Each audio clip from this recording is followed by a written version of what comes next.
demonic or animalistic thoughts. Kyuubi seethed in his cage, his fur actually singed, unable to believe what had just happened.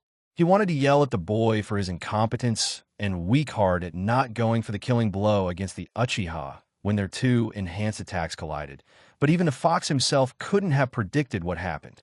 Sasuke didn't go for a killing blow either. He didn't even aim for the chest, and there was no way it was intentional, but Sasuke had hit, of all places, right into the seal on Naruto's stomach. Normally, this wouldn't be a bad thing.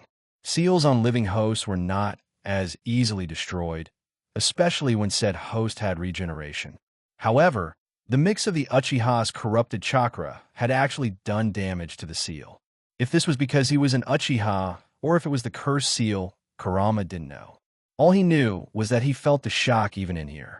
That wasn't the bad part. The bad part was the damage. Seals were complicated things, like multi-layered locks with extra contingencies possibly built in. The fourth seal was unlike other seals. It was infused with the death god's power, making so that even he, the greatest of the Bijou, would die if this brat were to fall and never rise again. The seal had, unfortunately, lost part of its link to Naruto's life. The result of this was not Kyuubi being able to escape when the Uzumaki died. Oh no. No, the result was the seal register Naruto as dead right now, which he nearly was, but Kyuubi could bring him back even for being this close to death. Unfortunately, the seal didn't know that. All it registered was that Naruto was dead, and so was ensuring that the Bijou would soon be as well. The Bijou growled, sensing the death god's pull on his soul. It was just a tug, for now, but Kyuubi just knew it would start dragging him into the afterlife if he didn't do so willingly. The great demon sighed, not being able to believe this was his end. I am Kurama, greatest of the tailed beasts. The one who dwarfed all my siblings in strength and size at my peak. Who could level mountains and raised waves with a flick of my tail. I am to be laid low by a few humans with a knack for sealing. He thought in outrage as he slammed his fist in the ground. I guess you were wrong. Father, he said softly, thinking back to the one human he ever liked, the Rakuto Sannin. Me and the rest aren't going to be reunited in any manner of the word. He lamented softly, feeling the pull getting harder cold. So death's grip really is cold. He mused to himself as he looked out of his cage, spying Naruto laying in the water, unconscious even in his mind. He blinked. His red eyes blinked as he looked at the boy, untouched by death's grip. Even without Kyuubi's chakra, he still clung to life like a starving man clung to food. Even as the great demon lay there dying from pure coincidence, the boy refused to die from all the strain and injuries the battle had caused him. Kurama's eyes slowly rose to look at the seal, right where he knew the lock was. He didn't know enough about sealing to alter the seal in any way, and even if he did, there was no way to escape the Shinigami's grip. A great hum echoed throughout the cage, ripples forming in the water as the crimson kitsune smirked. He didn't know enough about sealing, but he knew someone that did. He pulsed his chakra, staving off the Reaper's touch, just a bit. He had a little bit more time left before he left the world, with his own legacy. Meanwhile, Sasuke panted and sighed as he looked down at Naruto's prone form, down at the side of the river, from atop the cliffside facing the direction of the Sound Village. He actually hadn't been trying to kill Naruto in the end, deciding that he wouldn't kill Itachi just to become just like him in the end. However, the lone Uchiha was a bit unsure if Naruto would survive. In his defense, it was his first time using the Curse Seal's second stage, and had hit Naruto's stomach when he meant to hit the chest, opposite side of the heart, as Naruto had survived a wound there already. He shook his head, deciding to head onwards before someone showed up and finish the job for Naruto. If he got the Manjikyu Sharingan, he'd know if Naruto had died. He stopped just as soon as he had turned, as he felt something. He turned slowly, looking down to see that same red chakra spreading out for Naruto by about 10 feet in all directions. It caused the river water to evaporate and turn into a cloud of steam, obscuring his view as it rose out of the valley. What now? Sasuke asked in annoyance and just a touch of dread. If Naruto pulled out a final trick, Sasuke doubted he could hold his own. He fell backwards, landing on his rear, as a pillar of blood-red chakra burst through the steam, climbing high into the heavens, shaking the earth with the sheer magnitude of its power. Sasuke could only stare, eyes wide, as the malevolent chakra swept over him, almost like it was trying to choke the life out of every living thing in its reach. Meanwhile, Kakashi and Pakin stopped dead in their tracks, their eyes going wide as they felt the demonic chakra. The wind, light as it was, suddenly changed directions as the chakra reached them. Kakashi, that's... Pakin trailed off, unable to say it, almost unable to keep himself from dispelling in fear. Yeah, that's the Nine Tails, all right, Kakashi confirmed with a steely look in his eye and sweet on his brow as he looked up and saw the pillar of red chakra, high in the distance. Naruto, Sasuke, what did you do? He whispered in dread, about to continue running towards what might just be two more teammates he had failed. Wait, Kakashi, look, Pakin called out, pointing back to the pillar again with his paw. Kakashi looked back up at it, wondering what Pakin was pointing at, before looking confused as the center of the pillar started to turn a golden sunshade of yellow, steadily spreading and converting the rest of the pillar's light. Come on, Pakin, we might not be too late after all, he ordered, confused but hopeful. Konoha. Lady Tsunade, Shizune yelled as she ran into the office, finding the Hokage staring out the window. I know, I felt it too, she confirmed grimly, sent out messages to all our shinobi, have them recalled to the village immediately. She ordered, Shizune leaving with a nod. ANBU. She called, her guards appearing in an instant. Monkey, have everyone high Chunin and above mobilized. Tiger, instruct all mid Chunin and below to start evacuating the civilians. Mouse, have every clan head and the village elders informed. The Kyuubi has returned, she instructed, all of them nodding and obeying. But even they were obviously nervous. Naruto, Tsunade thought sadly, keeping up a strong front. Are you dead? Sarutobi's journals state that Kushina survived releasing the Kyuubi. Then again, there's little chance that your furry friend would let you live after being in its prison for so long. She mused in sorrow. Jiraiya, you better get back here fast. You're the best shot we got if this really is Kyuubi returning. Valley of the End. Sasuke, like his sensei, and unlike the Hokage, saw the golden chakra forming in the red pillar, spreading through the rest like a virus, almost. But Sasuke, being much closer than Kakashi, could feel another change. The hate, the anger, the unholy bloodlust were all fading, but the sheer magnitude of power sweeping over the area was just as intense. His eyes dilated for a moment as the yellow chakra completely converted all the red chakra, the ground and air shaking violently for a second, before the pillar seemed to implode on itself, sending out a shockwave for miles in every direction and slowly scattering the steam. Sasuke slowly rose, barely able to bring himself to move, as he stared into the smoke, looking for any movement, any sign of whatever it caused that much power. There was no way that Naruto had all of that. Just what does he have? What does Itachi want from Naruto? He wondered numbly, unwillingly in awe of what he had just witnessed. In an instant, he saw it. On pure instinct, he activated his Sharingan, ingraining the next few moments into his brain forever. A giant hand, with golden fur and enormous claws, rocketed out of the steam clouds, straight toward Sasuke. He jumped to his right, barely avoiding the great hand as it grasped onto the ledge. The Uchiha defector followed the length of the rather lanky arm, the strike having dispelled the smoke even more, and locked eyes with two giant slit blue eyes that were coming towards him very rapidly, along with a set of equally giant fangs. Turning around to run as fast as he could, he soon found that his now enormous foe had leapt completely over him and landed a relatively short distance in front of him, making the Uchiha skid to a halt and back up. Just as he was about to attempt to hide in the trees from this beast, he went wide-eyed and ran back towards the valley as the golden mountain swiped its hands across the ground in a wide arc. The attack leveled the trees to the ground that weren't flung into the air, leaving no place to hide. With his back now against the ravine, he stared up at his adversary.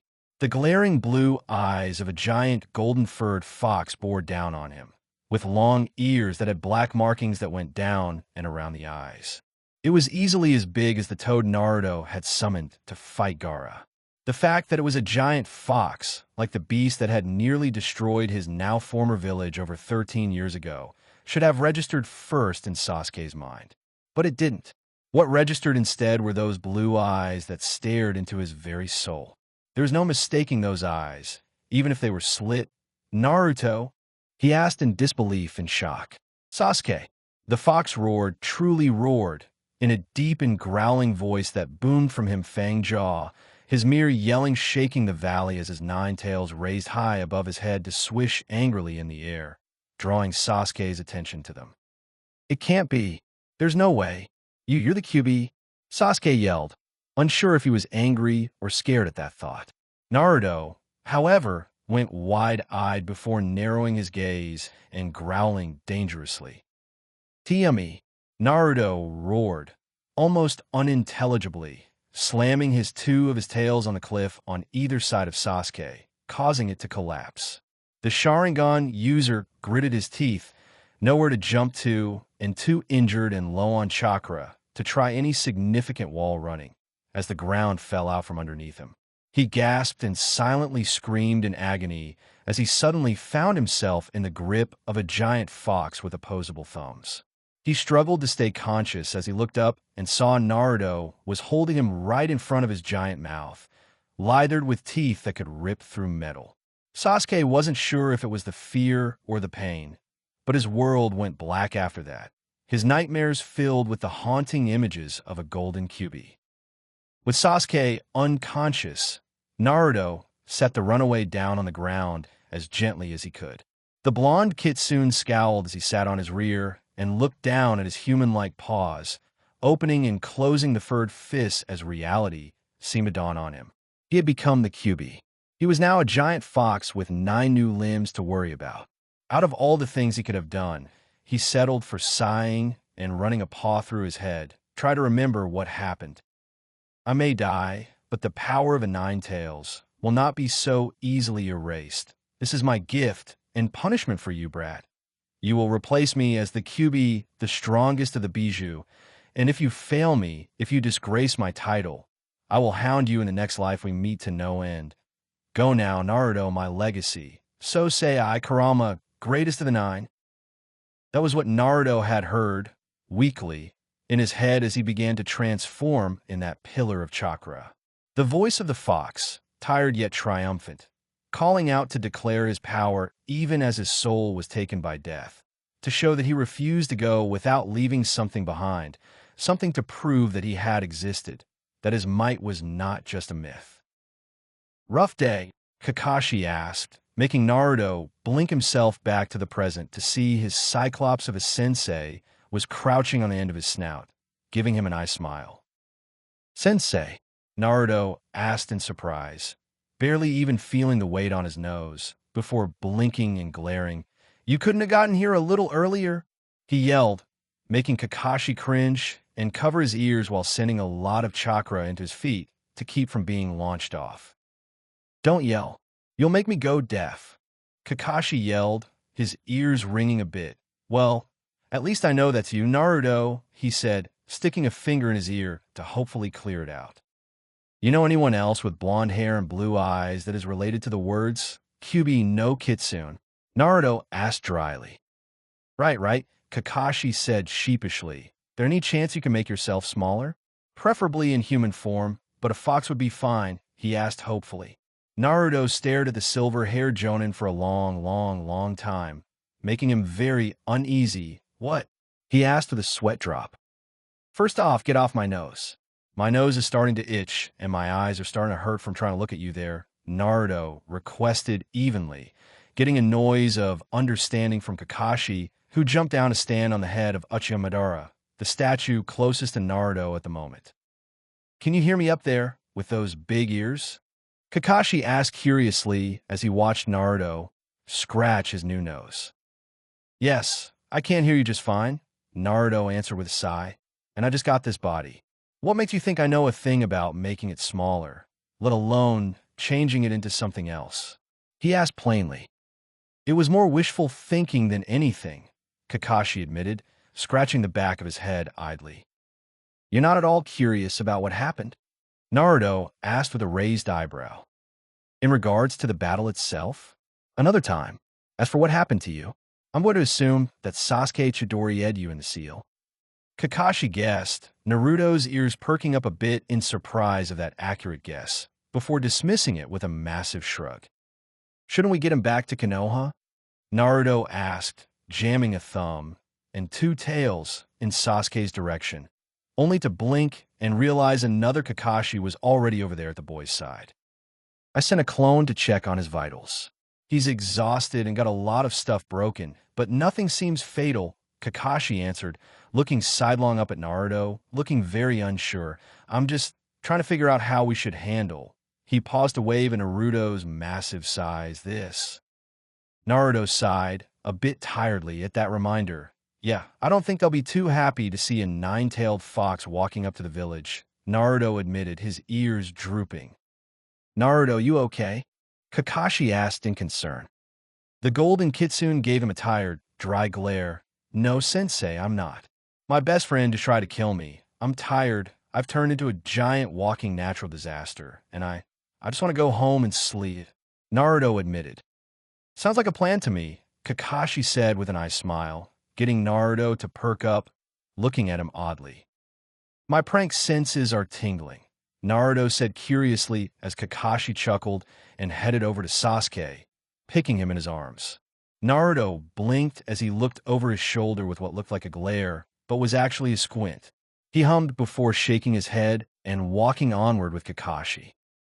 A man with a face that was half pitch black and half pasty white, and appeared to be part Venus flytrap, came out of the bark of a tree, sweating bullets as he stared at the behemoth of a fox. This could be trouble, the two voices said, each equally worried, as he disappeared into the tree again to report to the Akatsuki. This was not good at all. A QB, however inexperienced, was not a foe to take lightly. Meanwhile, Kabuto flinched as he perceived the scowl beneath Orochimaru's now bandaged face. The snake Sannin had been forced to use a different body to switch with or risk dying, meaning he'd have to wait 3 years to switch again. What's worse, he found out that Sasuke's flight from Konoha had been foiled, meaning the Sound Four and Kimimaro were probably all dead by now. Honestly, Kabuto couldn't think of a way this could end without his master being furious at the loss of the Uchiha. The fact that the QB seemed to be released, right at the border to Rice Country no less, was just the horrible desert to this meal of failures and disappointment. And yet, Orochimaru laughed with a small smirk. How very interesting, he commented with dark amusement. Lord Orochimaru, Kabuto asked, stunned at the reaction. You felt it, Kabuto? The hatred, the bloodlust, the malevolence crushing over the lands like a plague. Orochimaru asked toyingly. I did, Lord Orochimaru, but it feels as though it's faded away, Kabuto answered, a bit unsure. Exactly, Orochimaru affirmed smoothly, and yet the oppressively massive chakra remains. One can feel it miles away, but lacks the malice the QB has always possessed. What could that mean, my lord? Kabuto asked, confused and a bit worried. If I had to hazard a guess, I'd say our dear young Naruto has just stumbled his way into a new state of existence, he said musingly. A new state? My lord, surely you're not saying that? Kabuto asked in alarm, unable to understand this very simple idea. That the young container has become what he contained, the QB. Orochimaru confirmed with another chuckle. Perhaps I was a bit too hasty. After all, depending on how Konoha reacts, I might have just found something new to study. After all, being immortal is one thing. But being a bijou? Why, that's just short of godhood to us frail humans, Orochimaru mused. My lord, what about Sasuke? Kabuto asked curiously, still trying to swallow the idea that talentless Naruto could now be the strongest of the Bijou. Leave him, Orochimaru said dismissively. As tempting as a Sharingan is, it is not worth bringing down the personal wrath of something of that magnitude. Only a fool would so readily make such a being perceive you as an enemy. He reasoned thoughtfully. Then what do we do, sir? Kabuto asked with a gulp. Orochimaru turned to the medic ninja with a smirk. Calm yourself, Kabuto. It doesn't suit one of your skill to be so easily alarmed and unsettled. For now, we shall wait and see who the real fools in this game are, he answered, turning his senses outward. The wind of the QB. It might be enough to break the windmill itself. Friendly neighborhood, Ninetales. Disclaimer: I do not own Naruto. Matsuke's Tenma. Thanks. To you as well. Matherister. Right now. Book Lover 41. Thanks. Guest. Probably at some point, assuming he has them pre-time skip. The Sithari. Yoank, a very good point. XP. Guest, no. Only one, but thanks for pointing that out. Monghiro 18. True. Not sure why more don't try them. Neokage Bunshin. Very true. Detramadal. Very good question. DP to J1. Thanks. Though, it's more off a conversion than a fusion. Retriever. You'd think there'd be more of these. John Alepham. Good to hear. John Craig 07. Thank you for the link. Alphaless 57. Yep, Kakashi is a bit of a troll here, as he should be. As for the rest of the village and the elders, you'll have to wait another day for that. Guess not really. Him not being able to transform is half the humor. Jamal, more has arrived. Unsemusho, we'll see. XP. Regular speak. Thoughts and flashbacks. Demonic or animalistic speak. Demonic or animalistic thoughts. Beta, Dragon_Wizard 91. And Naruto is the size of Split Kurama, aka the size of the other Bijou. They were ninja, rank and overall experience regardless. They still understood the fact that their lives were filled with strangeness. From bending the elements, to warping the mind, to altering the body in the most bizarre ways, they were not easily stunned into silence. They were adaptable, they were reactive, they were ninja. Yet, seeing one Kakashi Hitaki riding on the head of a golden version of the Kyuubi no Kitsune, I smiling down at them and asking if they need a lift? That was a bit too much for anyone. Kakashi-sensei, Rock Lee called out in surprise, seeing his sensei's rival riding on top of the Bijou. Yo, Kakashi greeted with a peace sign and an eye smile. Guy-sensei is going to be most impressed if your flames of youth tamed such a beast, Lee announced, still too shocked to say much else. Gaara remained silent, eyes wide and wondering why Shikaku had suddenly gone so quiet. The behemoth Kitsune glared with a tick mark, making Konoha's miniature green beast gulp. He didn't tame anything, bushy brow. Naruto barked in annoyance.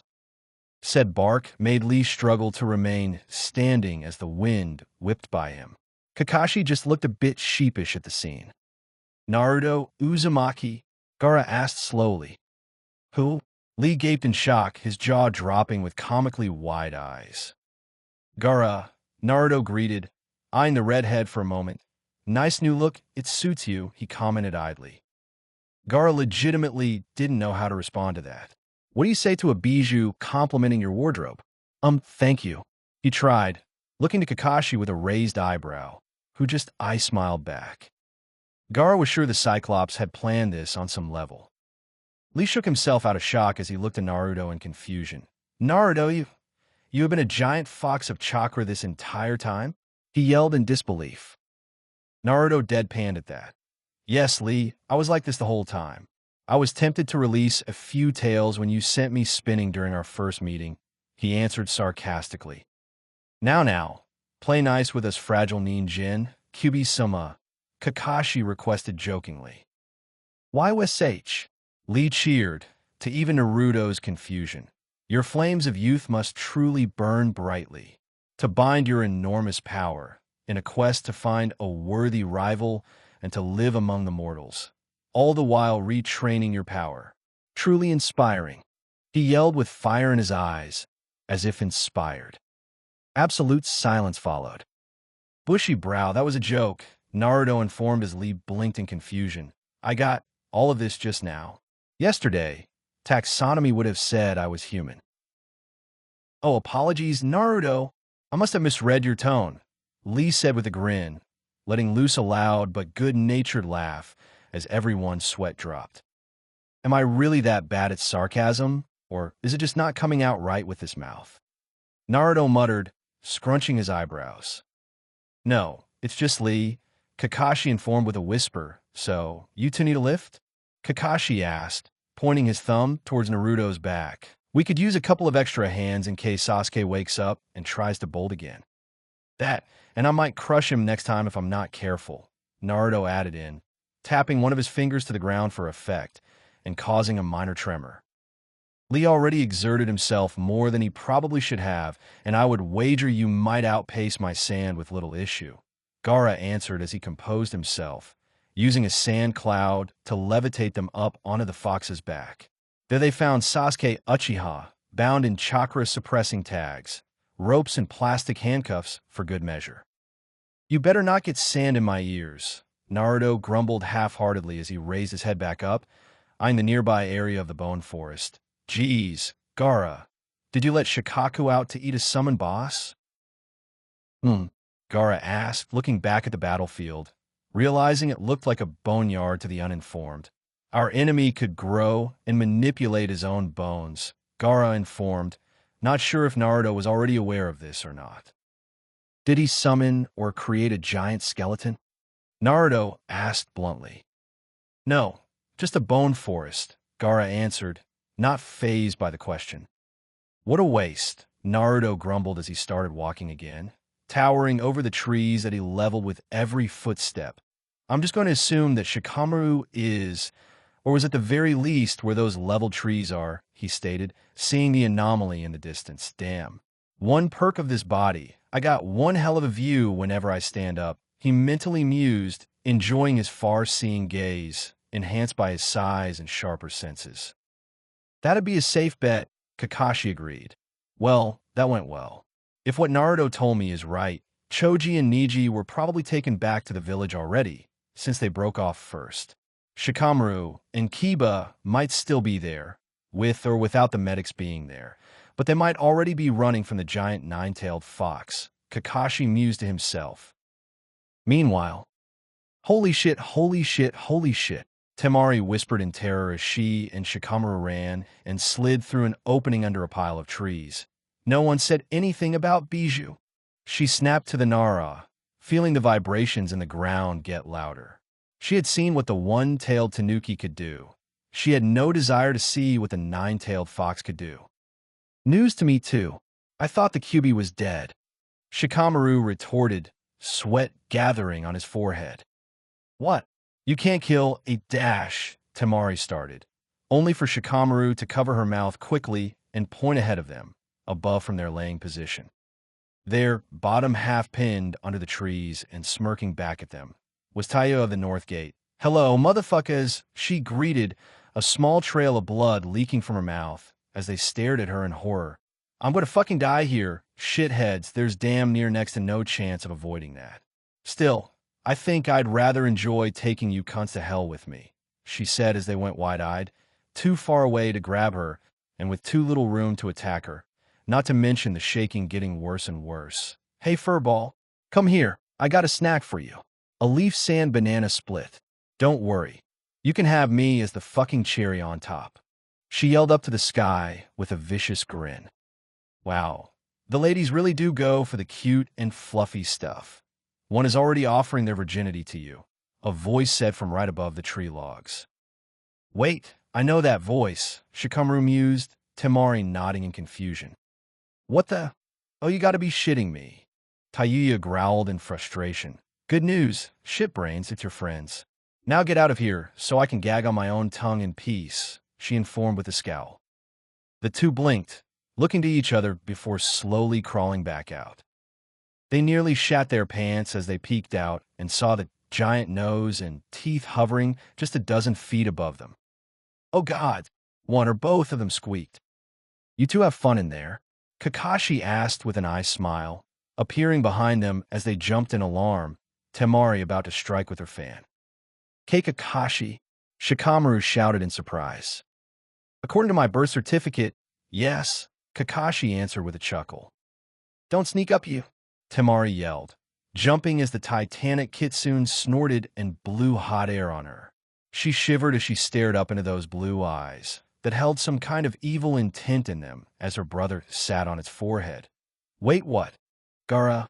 She called up in surprise, seeing the red head standing up there with a curious expression on his face. And he did the strangest thing ever of all time. Shikamaru and Temari sitting in a tree, KISS Hinji, he sang off in a monotone, leaving Temari gaping as her mind shut down. "I fail to see what this has to do with being a younger sibling, Naruto," Gara commented in confusion. Gara. While I may not have a family, I have observed many in envy, and siblings, older and younger, always take time out of their days to embarrass their siblings every now and again, Naruto said sagely with an amused yet tired smirk. "Wait," Temari said slowly. "Did he just say?" Shikamaru continued. "Naruto," they both finished as they looked at the golden mountain before looking back down to an imaginary outline of Naruto. They looked back and forth several times before they came to the same conclusion. WHA dash. "Shut the fuck up," Naruto bellowed, covering his ears as he jerked upwards. "Yeah, his ears are a bit sensitive at the moment," Kakashi informed, wiggling a finger in his own while Temari and Shikamaru swayed from the onslaught their ears just endured. "Naruto, please do not jerk around so much. You almost sent Sasuke flying into the horizon," Lee requested, one arm grabbing the thick fur and the other holding onto one of the Uchiha spawns. "Hey, Cyclops," Taiyuya called with a blank expression, eyebrow raised and still trapped beneath the logs. "Am I hallucinating here? Is the blood loss getting to me?" she asked curiously. No, this is real," Kakashi assured with an eye smile. "Then all you leaf ninjas are batshit crazy," Taiyuya said bluntly. Says the woman working as a lapdog for the mad scientist born and raised in the leaf, Naruto countered with a smirk. "Wasn't on his damn resume," Taiyuya muttered with an eye roll. "What rock did Orochimaru find you under that you didn't know that?" Kakashi asked with a raised eyebrow. "Don't you mean what log he found her under?" Naruto corrected with a smirk. "Screw you, furball," Taiyuya yelled with a growl. "With what?" Naruto retorted with a head tilt. "No, seriously, with what?" "You're fucking over fluffed tails, you piss-stained fox," Taiyuya rebutted. "That's just some weird version of masturbation," Naruto countered with a raised eyebrow, suppressing a smirk. "No need to insult someone on their deathbeds, Naruto. That's just cruel," Kakashi mock scolded. "This is getting weird," Temari noted with a sweat drop. "So that's how it is, huh?" Shikamaru asked calmly after a moment, getting everyone's attention. Naruto looked at him with a scowl, knowing that Shikamaru was, while a friend, too smart at times. "I knew you were something special, Naruto. Troublesome, extra troublesome, but special. Just wasn't expecting it to be this big," he continued, scratching his head with a sigh. "Just get your pineapple head on my back before I leave you two behind," Naruto grumbled with a glare, holding out a palm for them as Kakashi shined back under his head. "Kakashi, get back down there," Naruto said bluntly as he lifted the two intellectuals up far enough to jump the rest on their own. "Huh? How come?" Kakashi asked curiously. "'Cause we're not leaving her," Naruto answered bluntly. "What? Why the hell would we save her?" Temari asked with a scowl, Shikamaru raising an eyebrow. What about me?" Taiyuya called up, straining her ears to hear anyone besides the overgrown fox. "Naruto, she's an enemy ninja," Shikamaru pointed out. Naruto let out a long and annoyed sigh, one of his tails snapping in aggravation. "Okay, The nice answer is because I don't want to leave a fellow ninja in a state where she's likely going to be either eaten alive by wild animals or captured by anyone else that might have been drawn by all the commotion. But if you want a pragmatic answer, it's because she fucking works for Orochimaru and can give us info after we save her. Naruto answered, his voice getting louder with his frustration. Or did I dream up that class lesson that shinobi use capture and interrogation? There was a long, long silence after that before Kakashi looked over his shoulder, smiling at the passengers. Anyone else want to argue with my adorable and fluffy student? He asked cheerfully. You're his sensei. Control him. Temari whispered with a glare. Hey, he can hear you. B, I'm not stupid enough to try. C, even if I was, the answer is still hell no. And D, he's right. Kakashi listed off effortlessly. Any more stupid comments or questions from the supposed geniuses? Naruto asked dryly, Temari gulping a bit, but remaining silent. No? Good. Sensei, hurry up so I can go home. I believe Naruto's flames of youth are being replaced with flames of annoyance, Lee commented to himself. You know, if you fuckers are gonna freaking torture me, feel free to just eat my ass, Tayuya said flatly. Sensei, one more sex joke, and I'll never let you read Aika in peace. Ever, Naruto warned, making the man pause, looking up at the blonde as if debating if the bijou could actually succeed in such an endeavor. Think you can lend a paw here? Kakashi requested, motioning to the logs. Naruto gave an enormous eye roll at that. Lazy pervert, he muttered, starting to move aside to him, tiny bits of wood, while trying not to further crush the redhead. This is one of the weirdest days I've ever had, Temari commented with a sigh as she sank down onto the soft, golden fur. Temari, Gaara said, causing her to look up at him curiously. What did Naruto mean by a weird version of masturbation? He asked with a head tilt. There was an awkward silence, which was quickly and violently broken by the new bijou. Oh hell no, Gaara, you are not getting an advanced birds and bees lesson on my back. Naruto snapped, glaring over his shoulder at his passengers, making them all shiver under the gaze of the giant blue orbs. It's bad enough you're using a goddamn bijou as a taxi service. Leave the fucker some dignity, Tayuya commented, a clone of Kakashi holding her bridal style as the original jumped back on Naruto's head. Now you're on his side? Shikamaru asked with a raised eyebrow. The crippled sound, Kunoichi shrugged. I'm fucked royally and screwed just as epically no matter what I do. I figure I might as well as enjoy whatever is going on here, Tayuya said with a shrug as Kakashi's clone brought her up onto Naruto's back, staying around to keep an eye on her. So what was that about you and Gaara's sister doing the split, Shikamaru? Naruto asked with a dry smirk as they both face-palmed. I feel like I'm not getting a reference, Gaara commented blankly. Kakashi and his clone just chuckled to themselves. Well, this just keeps getting more interesting. And Naruto? He asked as the fox trotted. Interesting, right? Exactly the word for it, Naruto muttered with a small smile. Meanwhile, Konoha wasn't the only one reacting to the birth of the new Kyuubi. No, most of the continent knew something was up by now. Perhaps few more so than a single red-headed Kunoichi in the grass village. Being a censor, Karen had sensed something going on in the east, something powerful but distant. But the moment the full power of the Kyuubi had been unleashed, the instant that pillar of vile chakra formed. She collapsed to her knees, retching as her stomach emptied its contents onto the ground. It was too powerful, too sinister, and overwhelming for her to even cope with, as if it was going to burn away her soul. Her entire body went numb as she mentally stared at it. Unable to look away, she didn't even realize her nose started to bleed from the stress it caused her, or that her arms clawed in her side. Then, all at once, there was a light in the darkness, a gentle warmth amongst the burning hatred. It was small at first, but quickly grew as the hatred weakened, as if cleansing or feasting on the hatred of that chakra to add to its own. With time, the flicker of light became a beacon, then in fire, until it was like she was staring into the sun itself. comforting and life-giving, but completely overwhelming all the same. "Where am I?" she asked, blinking herself back to consciousness, finding herself in a hospital bed. "You gave us quite a scare there, Karen," a female voice noted. Karen's head shot up and stared at the woman next to the door, Sasuke. She greeted in surprise. While Karen wasn't exactly happy with the situation she inherited from her mother, she did have some allies among the grass, if not outright friends.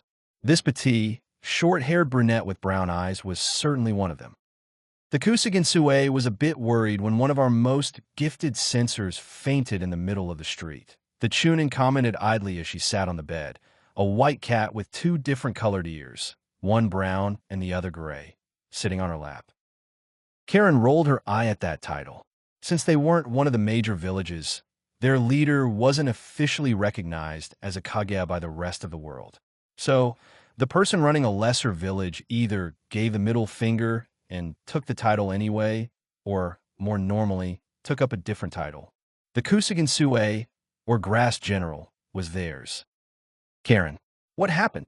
Sasuke asked with a serious expression as she petted her cat. "I don't know," Karen answered absently. "Mostly honest, I felt this chakra isn't even the word for it. It was like looking into the heart of hatred itself. But the raw power it excluded nearly crushed my mind," she answered softly, clenching the bed sheet. Calico sensed it too. "You answered," her cat meowing his agreement. "He said it was like being the mouse for once, only against a saber tooth," she quipped lightly, her feline friend glaring at her jab. "Sasuke, what had happened?" Karen asked curiously, cautiously. The Chunin shook her head. "We're still verifying it, with scouts heading to the border, but she paused, looking at Karen with a steely glance. "We think the QB returned, at the border of the land of fire no less," she answered with a scowl. Karen gaped openly at that. Her eyes dilated as she processed that. "How far?" she asked numbly. "The Valley of the End, by the looks of it," you answered solemnly. It hit Karen like a ton of bricks. That's still 2 whole countries away from here, nearly 3. All that distance, and it was still that intense. She thought in disbelief. She had known about the bijou, everyone did, but she never imagined just how outclassed the average ninja was to one of them, let alone the strongest of them. "Karen," Sasuke spoke strongly, putting a hand on Karen's shoulder, snapping her out of her trance. "I know you've been through a lot already, but can you tell me where the QB is now?" she asked, leaving the unspoken question in the air. Is it getting farther away or closer? Karen would normally be a bit annoyed at that moment, but swallowed her tongue as she cautiously leaked her sensor ability back out. She was very glad she couldn't go blind with her sensing ability, or she would have already. She blinked as she found what she was looking for. "I have good news," and Karen trailed off, unsurely. "Bad news?" Sasuke asked with a raised eyebrow. "No, I don't know what to call it, but it's news," Karen answered in confusion. "It is getting further away. I'd say it's a halfway to the center of Fire Country, but don't quote me on that," she answered, having trouble locking onto that mass of Chakra's precise center. "That is good. I can tell the Jinsui we're not about to die," Sasuke said with a small smirk. "And the other news?" I thought I was imagining it, or just feeling relief after my sensor ability shut off, but Karen paused, scrunching her eyebrows. "It's different." "What is?" the QB Sasuke asked with a frown. "Yeah, it's the hatred is gone. All the malevolence. Everything is gone. Now it just feels warm. Still massively powerful, but not burning your mind with hatred." Karen rambled a bit. "I have no way to describe it adequately.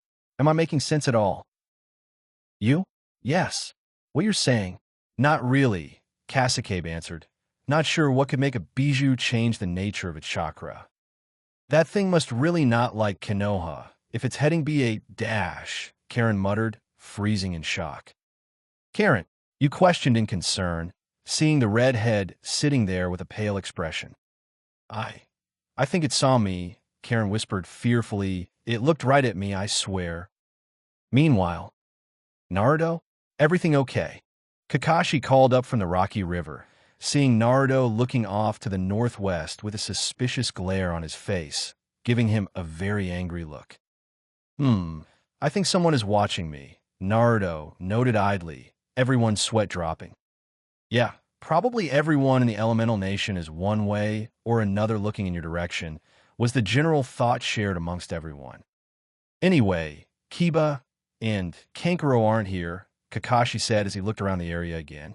They must have killed their opponents and hightailed out of here when they saw us coming, he deduced. Can't imagine why, Temari muttered sarcastically.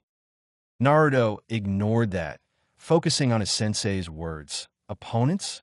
Kiba was only fighting one guy, Naruto noted with a head tilt. Well, this other guy is either a twin or a clone, so he might have been hiding somewhere, Kakashi answered with a shrug. Yeah, we'll get the story from them when we get back, Naruto decided with a shrug as his sensei jumped back on. Any more stops? Unless you want to go sightseeing? Kakashi suggested, holding his hands up in a shrug. Maybe tomorrow, Naruto answered, yawning a bit, coming off as a loud roar. You sure Niji and Choji are back in the village? Naruto questioned even as he continued his walking, Kakashi having leaped up back onto his back. With you walking around? Definitely, Kakashi answered evenly. The medics probably rushed them back the moment they thought the old Kyuubi was back. Naruto grunted at that, choosing to not make a comment to that, but instead occupying himself with some eavesdropping. So, any chance in hell of you bastards letting me squeal and skip the whole torture part? Taiya asked in a grumble. Maybe, but depends on Anko's mood. She has a personal desire to squeeze every ounce of info on Orochimaru out of you, Kakashi informed idly. Fucking great, Taiya muttered. Still, assuming you don't try to lie or leave anything else, they might be lenient since none of ours died on this mission. So far at least, Kakashi added on thoughtfully. Now who's being cruel? Shikamaru muttered under his breath with a sweat drop.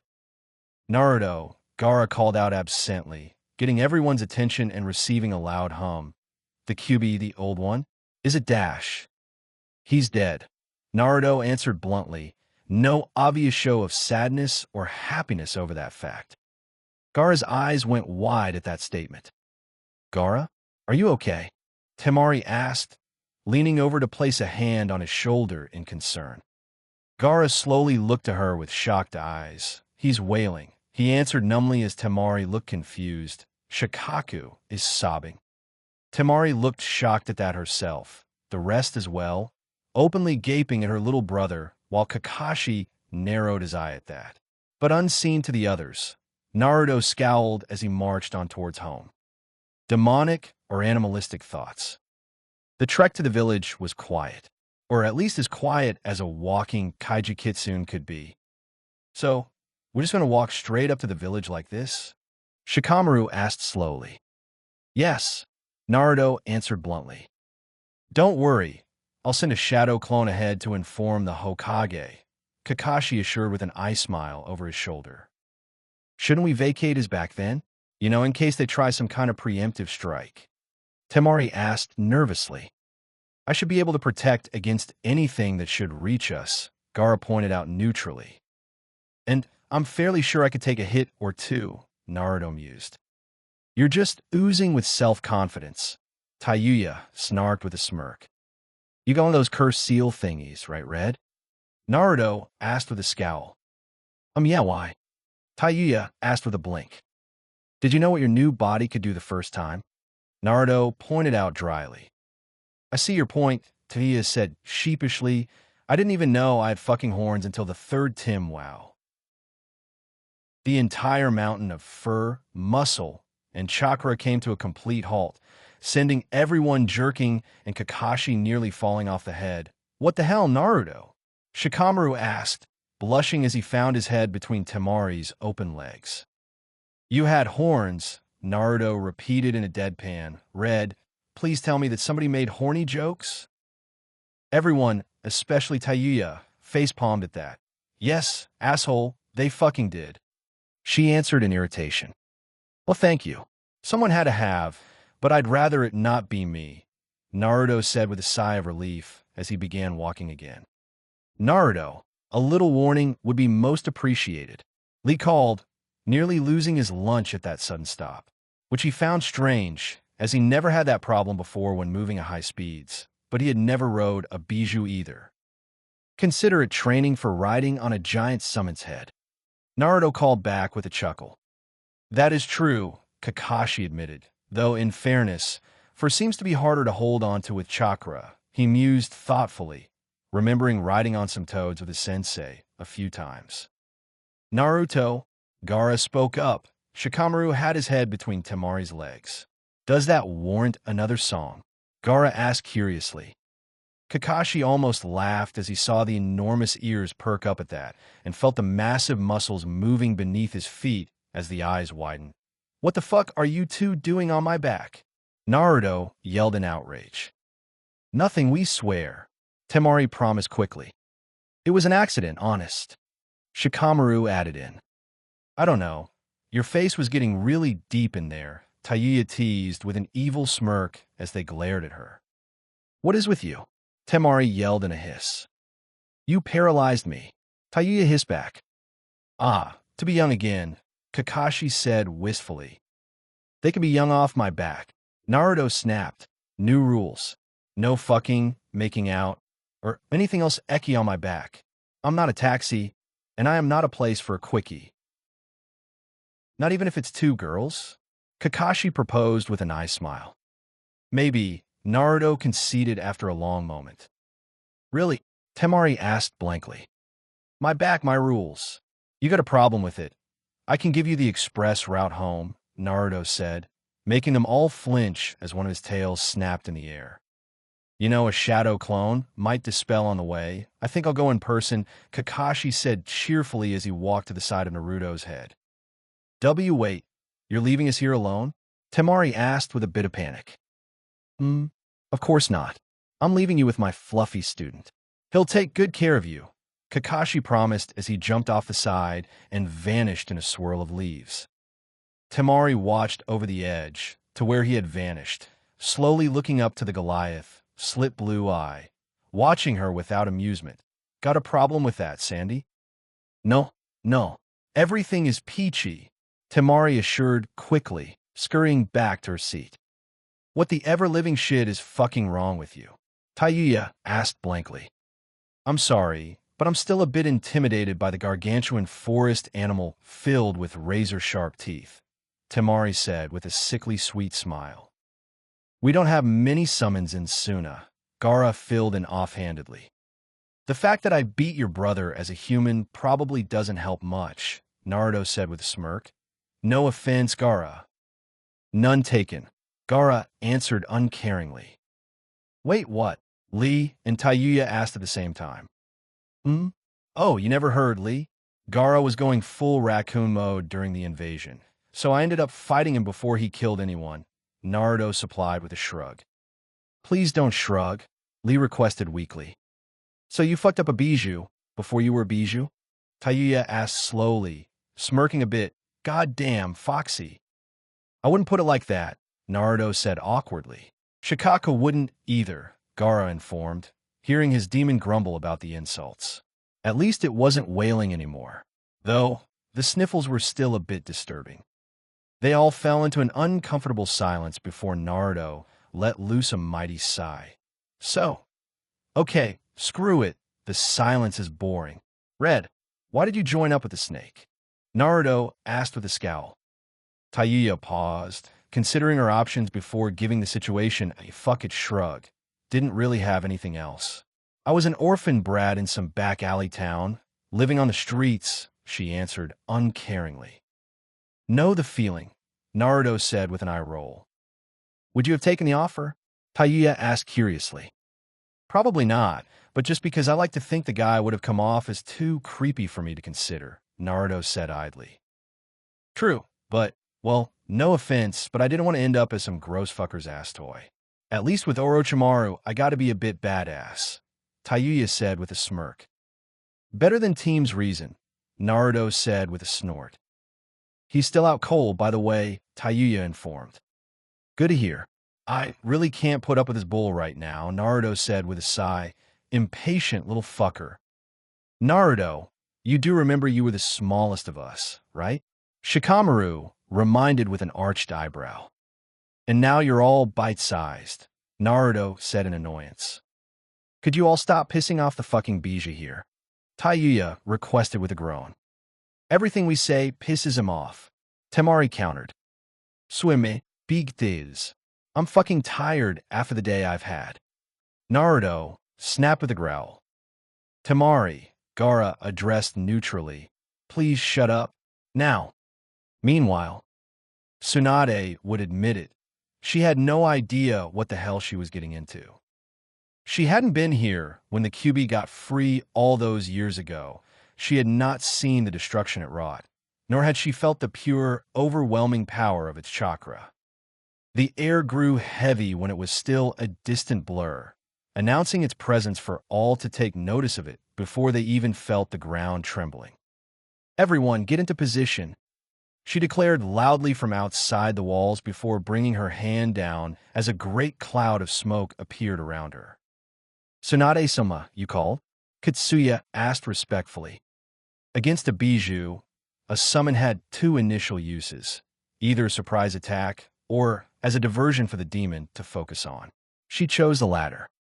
Katsuya, I'm actually sorry to bring you into this, Tsunade said with a sigh. The Kyuubi is free again. I see, Katsuya acknowledged with just a hint of hesitation. I will aid you in any battle, Tsunade-sama, but I fear I won't be of great aid against such a foe. Tsunade smirked a bit. Don't sell yourself short, Katsu. Besides, your first role here is keeping its attention while we spring some traps to stall it, she informed.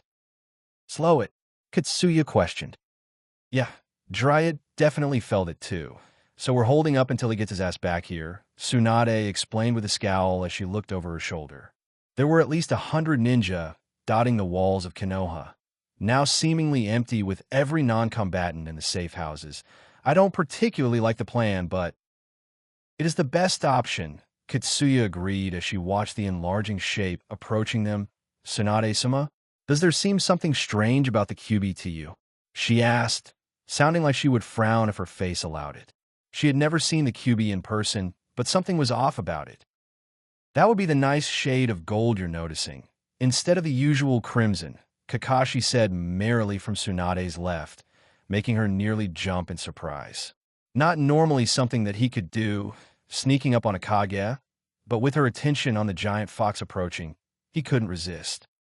And thank every survival instinct he had to duck under that annoyed punch. Kakashi, I thought you had gotten eaten, Tsunade commented in surprise. What took you so long? It's a long story, Hokage-sama, Kakashi said with an eye smile.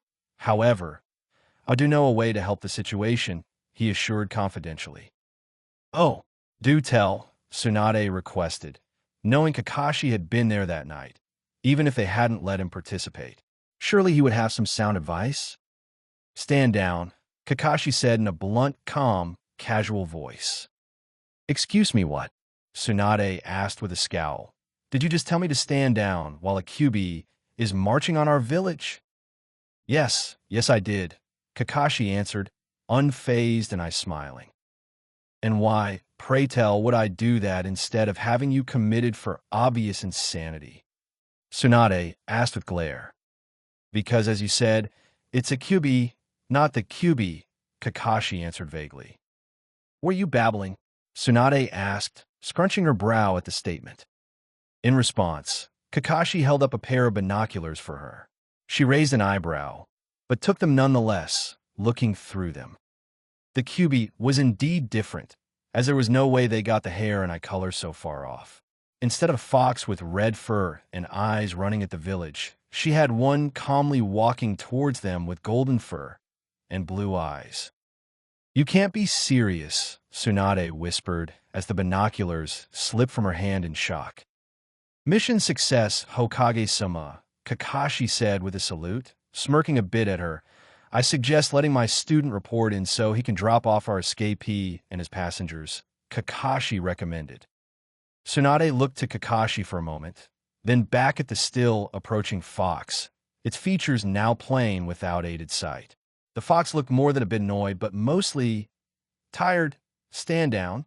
Everyone stand down. Tsunade yelled at the top of her lungs, echoing throughout the area.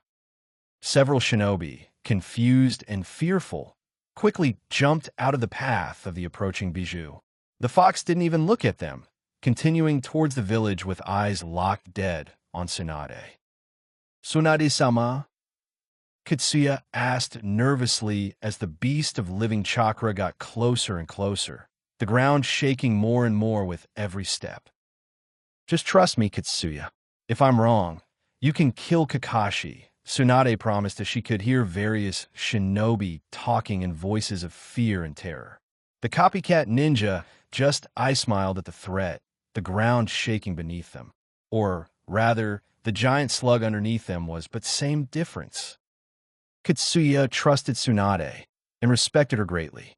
But as the great vulpine head eventually came to loom so close to her own form, she couldn't help shivering in fear.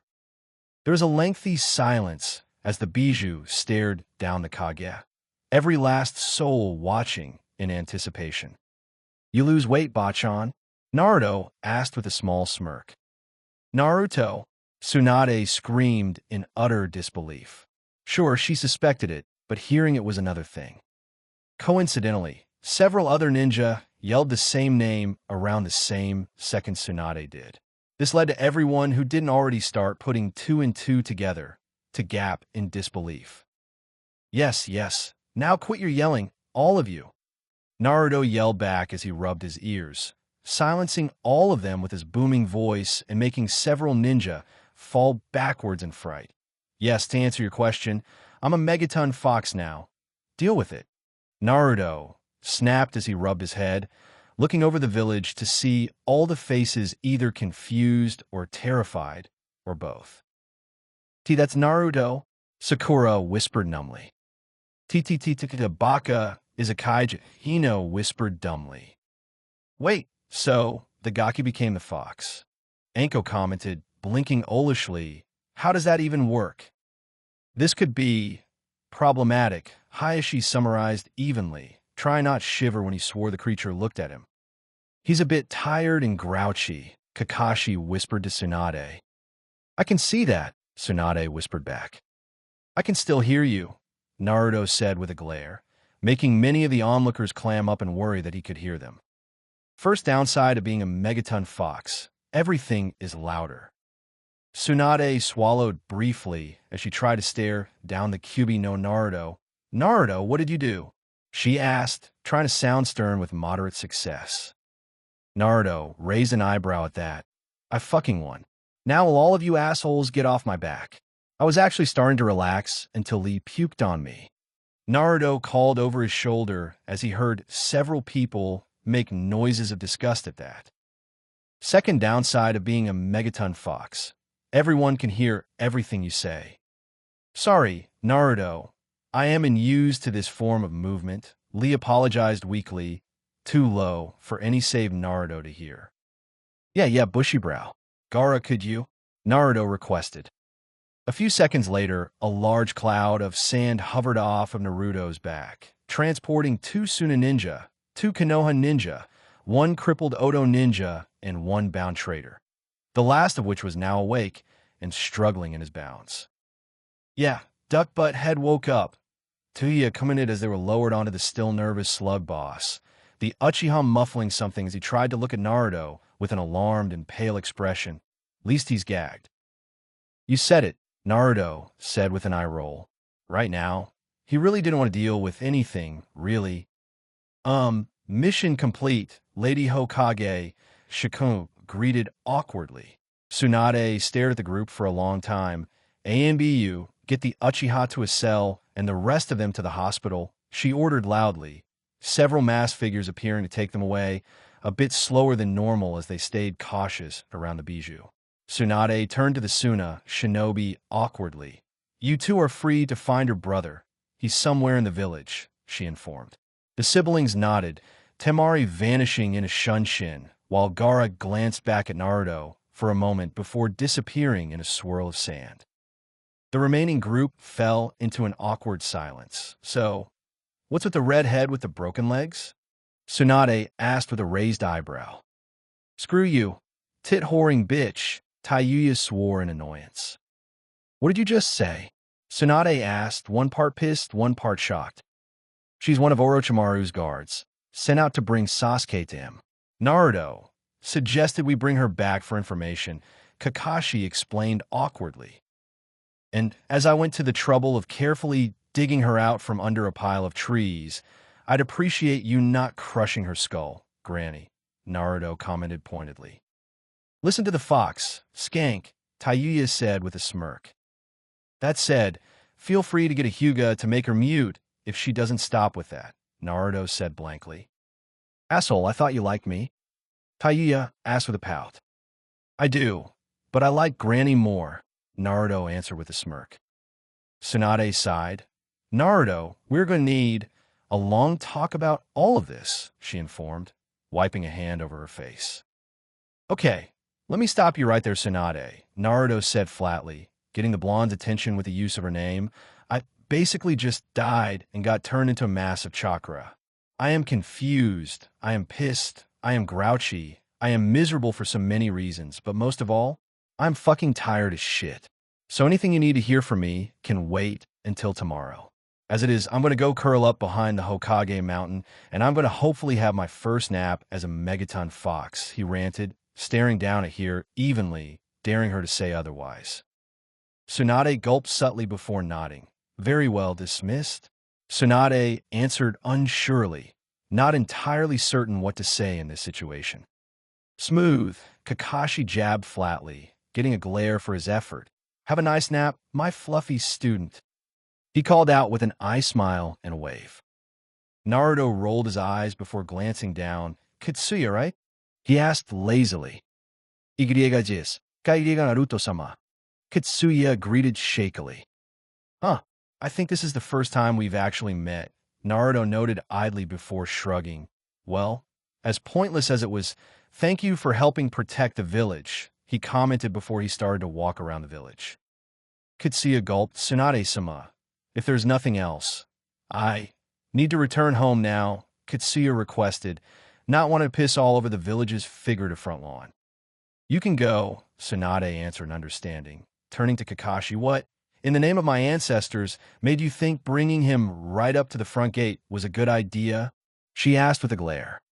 Kakashi shrugged. We had a high-asset target, various comrades exhausted, and a crippled prisoner, and Naruto wanted to go home and sleep. So I wasn't about to argue with the, quote, megaton fox, unquote, he answered casually. And you thought that justified a village-wide panic? Tsunade demanded. To be honest, Lady Hokage? Kind of, yes, Kakashi answered bluntly as he stared at her. Completely serious, the village was always going to react badly to this no matter what, at least initially. Naruto has a tough time ahead of him right now, so I thought it best to let him know this can still be his home rather than making him stay at a figurative arm's length miles away. Unless you want to explain to the daimyo why there's a giant golden fox wandering and sleeping around all of Fire Country and avoiding here. Kakashi explained unapologetically. You've thought this out, Tsunade commented in slight surprise. No, Tsunade, I didn't. I just saw my student needed some reassurance and some rest, he retorted with an eye smile. Tsunade groaned as she rubbed her forehead. I should really demote you or something for this. For now, just fill me in on what you know, she requested. That I can gladly do. Though if you want the full story, I'd suggest Sasuke. Unless you don't mind the whole village finding out, Kakashi answered with a shrug. While Tsunade tried to ease a growing headache, Naruto walked around the walls of Konoha, feeling the eyes of every shinobi on him as he moved on top of the mountain and eased himself onto it. He had to admit, it was kind of comfy. With a mighty sigh, he closed his eyes and tried to tune out everything. Tsunade, Kakashi, the shinobi, the civilians in hiding, the ENBU, everything. It wasn't easy, but the sounds eventually faded and blurred away. Now he just prayed that he didn't roll over in his sleep or pee in his sleep. It had been a tense afternoon for Konoha. How could not be? crimson or golden. The fact remained that a nine-tailed fox was lying directly next to the village, the enormous head visible from everywhere, and every unconscious movement was heard, if not felt, throughout the village. Even more tense was the team of Umbu in the trees near the Jininturn Bijou, instructed to keep an eye on him while he slept. Being so close to the colossal being, they all watched for a tail, a twitch of the hand-like paws, or, Kami forbid, a bijou bomb. And it wasn't just tense, it was boring. "How long do we have to watch him?" a rat-masked Umbu asked as he crouched on a tree branch. "Until we're relieved, obviously," Tenzo answered simply, not looking away from his charge. "Target? Object of interest?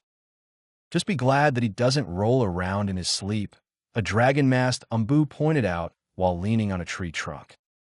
"I'm being very mindful of that, Miss Ryu." The entire village went still as the voice of the great fox echoed over them, completely unaware of who he was talking to. Tenzo was very sure that half his teammates just shat their pants as they stared at the kitsune. A single eyelid opened and a blue slit I locked right on their location. "Stare all you want, Tenzo, but my fur won't turn red," Naruto stated with annoyance. "Being brave or stupid," said Umbu made his way to the edge of the tree branch to be standing halfway out of the foliage. "How? Did you know my name?" Tenzo asked cautiously. "I heard Granny call you when she sent you here, or did you not notice the mountain-sized ears?" Naruto asked sarcastically, said ears twitching meaningfully. "Third downside of being a megaton fox. You hear everything, ever." "Fair enough," Tenzo allowed, filing that away and asking a more curious question. "How? Are you talking without moving your mouth exactly?" "How the hell would I know?" Naruto asked dryly as he let loose a mighty and near thunderous yawn, aiming it upwards to avoid breathing on the people and buildings below. Even still, many people in the village stared in horror and quaked in their boots at the sight of so many massive fangs. "I just try talking and my voice comes out with what I want to say." "Fair enough," answered Tenzo half-heartedly. "Did you sleep well?" "Until you started yapping and whining next to me," Naruto answered, pretending not to notice Rat shifting awkwardly in the trees. "We were ordered to observe you," Tenzo explained, trying to placate the megaton fox. "Did the old hag tell you to do it, right next to me?" Naruto asked with an annoyed look, getting a negative head shake. "Then go home and pull up a chair on the roof." "I doubt you can miss me," he pointed out, turning his head to face away from the Umbu before lying on his folded arms as a makeshift pillow. Tenzo stared for a moment as the conversation was abruptly ended before coming back in the tree, looking towards his comrades. "Well, he doesn't like you, Rat," he said to Rat's dismay and the others' amusement. Meanwhile, Tsunade's eyebrow twitched. "I should probably demote you for being so irresponsible about this," she noted in annoyance. "Forgive me, Lady Hokage, but what is the responsible thing to do in this case?" Kakashi asked innocently. "Anything but bring a cube-eyes Naruto up to the village gates," Tsunade answered with a scowl. "And don't even try to use the Uchiha or the injured as an excuse for this mess." Very well then," Kakashi agreed as he looked up thoughtfully and cupped his chin. "I could have told Naruto to stay right where he was, but given the pillar of chakra and, him being a giant fox, I'm pretty sure he would have been spotted soon. And I think leaving the village's tailed beast on the border near several countries would be seen as an act of war. I suppose I could have had Naruto hang back, but given how new he is to his size, it's very possible he might have stepped on someone, or, more likely, a village due to not realizing how far he traveled or having a map big enough to read. Not to mention Orochimaru might have come looking for Sasuke. I'd rather not have my fluffy student testing out his powers in a trial by fire. Thank you," Kakashi rambled on with sarcastic sincerity. "Let's see, should I have called for backup to get the word to you faster? No, wait, they were all running away from what was the word? Oh, right, Megaton Fox. Darn, SUC-. Enough," Tsunade snapped, slamming a fist on her desk and cracking it. The Jonin waited patiently for her to take a breath. "Fine, I can see there weren't many good alternatives for a split-second decision. Good, because I was running out of ideas, Kakashi added in sheepishly before turning serious. How is everyone? Most have just minor injuries besides Niji and Choji. I'm optimistic they'll pull through, but I'll be joining the medical staff shortly, just in case. The Sand siblings are all unscathed, so there's that. The mouthy redhead was sedated, more for the sake of everyone's ears than anything else. She's paralyzed from the waist down. I doubt I could get her walking again, Tsunade listed off with a mixture of concern and relief. The Uchiha's body is severely depleted and overtaxed, which is to his fortune. Otherwise, the intelligence division would be putting him through the gauntlet rather than just as dash. Rumble. Tsunade blinked as the ground shook ever so slightly. Kakashi looked over his shoulder meaningfully. I think he heard you. Of course I can hear you. I didn't die and drag his ass back for you to off him while interrogating him, Granny. Naruto's voice echoed over the room, and the village for that matter. Naruto, stop listening in on a meeting with the Hokage. Tsunade yelled with a vein on her forehead, holding a fist to the sky as if he could see it. What else am I supposed to do? Because I'm getting tired of pretending half the village isn't pissing its boots, or that Yorumbu don't exist, or that I can't see that one couple doing it in the junkyard of all places. You know who you are, Naruto called out accusingly. Huh. You never think about this kind of stuff when you think about the Bijou. Maybe this is why they don't like living around us. Kakashi commented thoughtfully. Well, this situation obviously isn't going to stand for long, Tsunade muttered under her breath as she rubbed her forehead. You thought one of the most hyperactive ninjas could just sit on the village mountain all day with nothing to do, without issue? Kakashi asked skeptically. Well, he can't exactly go for a walk, Tsunade retorted with a glare. But we also can't keep the civilians locked up in the bunkers forever. Hopefully we can minimize the panic by explaining this. If someone behaves himself. How have I not behaved? I even put myself on bed rest. Mountain rest. Tsunade had the distinct feeling that Naruto was scratching his head right now. Just try not to scare anyone, Naruto, Kakashi requested. I haven't tried yet, Naruto reminded with a grumble. So, what is going to happen to Sasuke? Kakashi questioned with a serious gaze at the Hokage. Tsunade sighed at that, both tired and frustrated. We'll decide on that after Jiraiya gets back and takes another look at that blasted seal. For right now, the Uchiha doesn't leave the cells. That fine with you, your fluffiness? Kakashi inquired, looking upwards as Tsunade's eyebrow twitched. The answer was a snort and silence. I'll take that as a yes. Good meeting, Kakashi said with an eye smile. Tsunade groaned, about ready to throw the man out of the window. Knowing Naruto, he might catch the scarecrow. Just get out there and explain this to the other rookies. The sooner we get the ninjas all on the same page, the sooner we can deal with the civilians. Please hurry. Ino is debating over if I'm the old Kyuubi's child or mate. Meanwhile, those no-good brats, desecrating Big Brother's memory. Let me at them. Gaara couldn't decide what was more disturbing, Shikaku's wailing or his little brother mode that had been activated. Oh crap, he heard that too? Ino paled as she clung to Shikamaru in fear as Naruto's blue fox eyes fell on them for a moment before closing again. Team 10, Sans Choji, and the Sand siblings had gathered at one of the training grounds to discuss the fox on a mountain, as it were. I warned you he is very grumpy right now, Shikamaru said carefully, eyeing the colossal creature resting just over Konoha's former Hokage heads. I didn't think he could hear me from here. Ino hissed at him. I'll leave you two alone for one fight, and you get her out of fucking Ninetales. Kankuro joked, his smirk just a little strained as he complained at his siblings. I thought I was going to die. Temari stressed every word flatly as she glared at him. Naruto also taught me about being a younger sibling, Gaara informed with his usual level voice. Shikamaru face-bombed as Temari pleadingly mouthed Gaara not to answer. The puppet user just blinked curiously. Oh, what did the fuzzball teach you? Behind the Suna ninja, a certain megaton fox could be seen grimacing with a tick mark on his head. Gaara, however, ignored this in favor of answering. He taught me that kissing in a tree song when we found Temari with the Nara, he elaborated. Said Nara and Wind user just hung their heads in resignation. Kankuro stood in place, utterly frozen. Kankuro, Gaara questioned, tilting his head as he summoned some of his sand and waved it in front of his brother's face. Naruto, I believe I have broken my brother. How do I fix him? The Ichibi container inquired loudly, still in the same monotone. With that, Kankuro burst out laughing while holding his gut.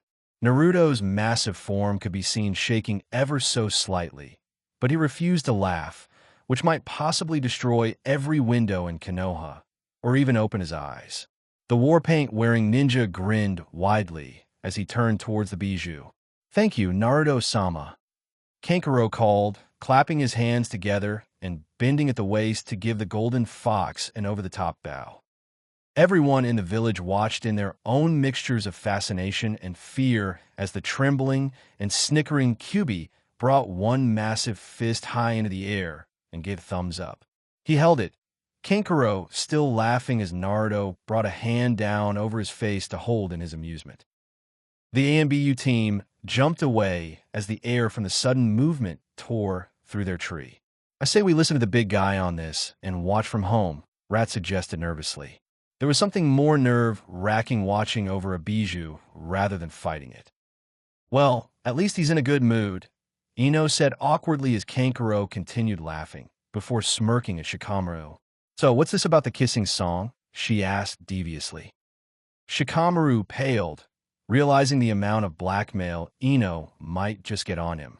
It's nothing, just Naruto, still being Naruto, Shikamaru said with a sigh.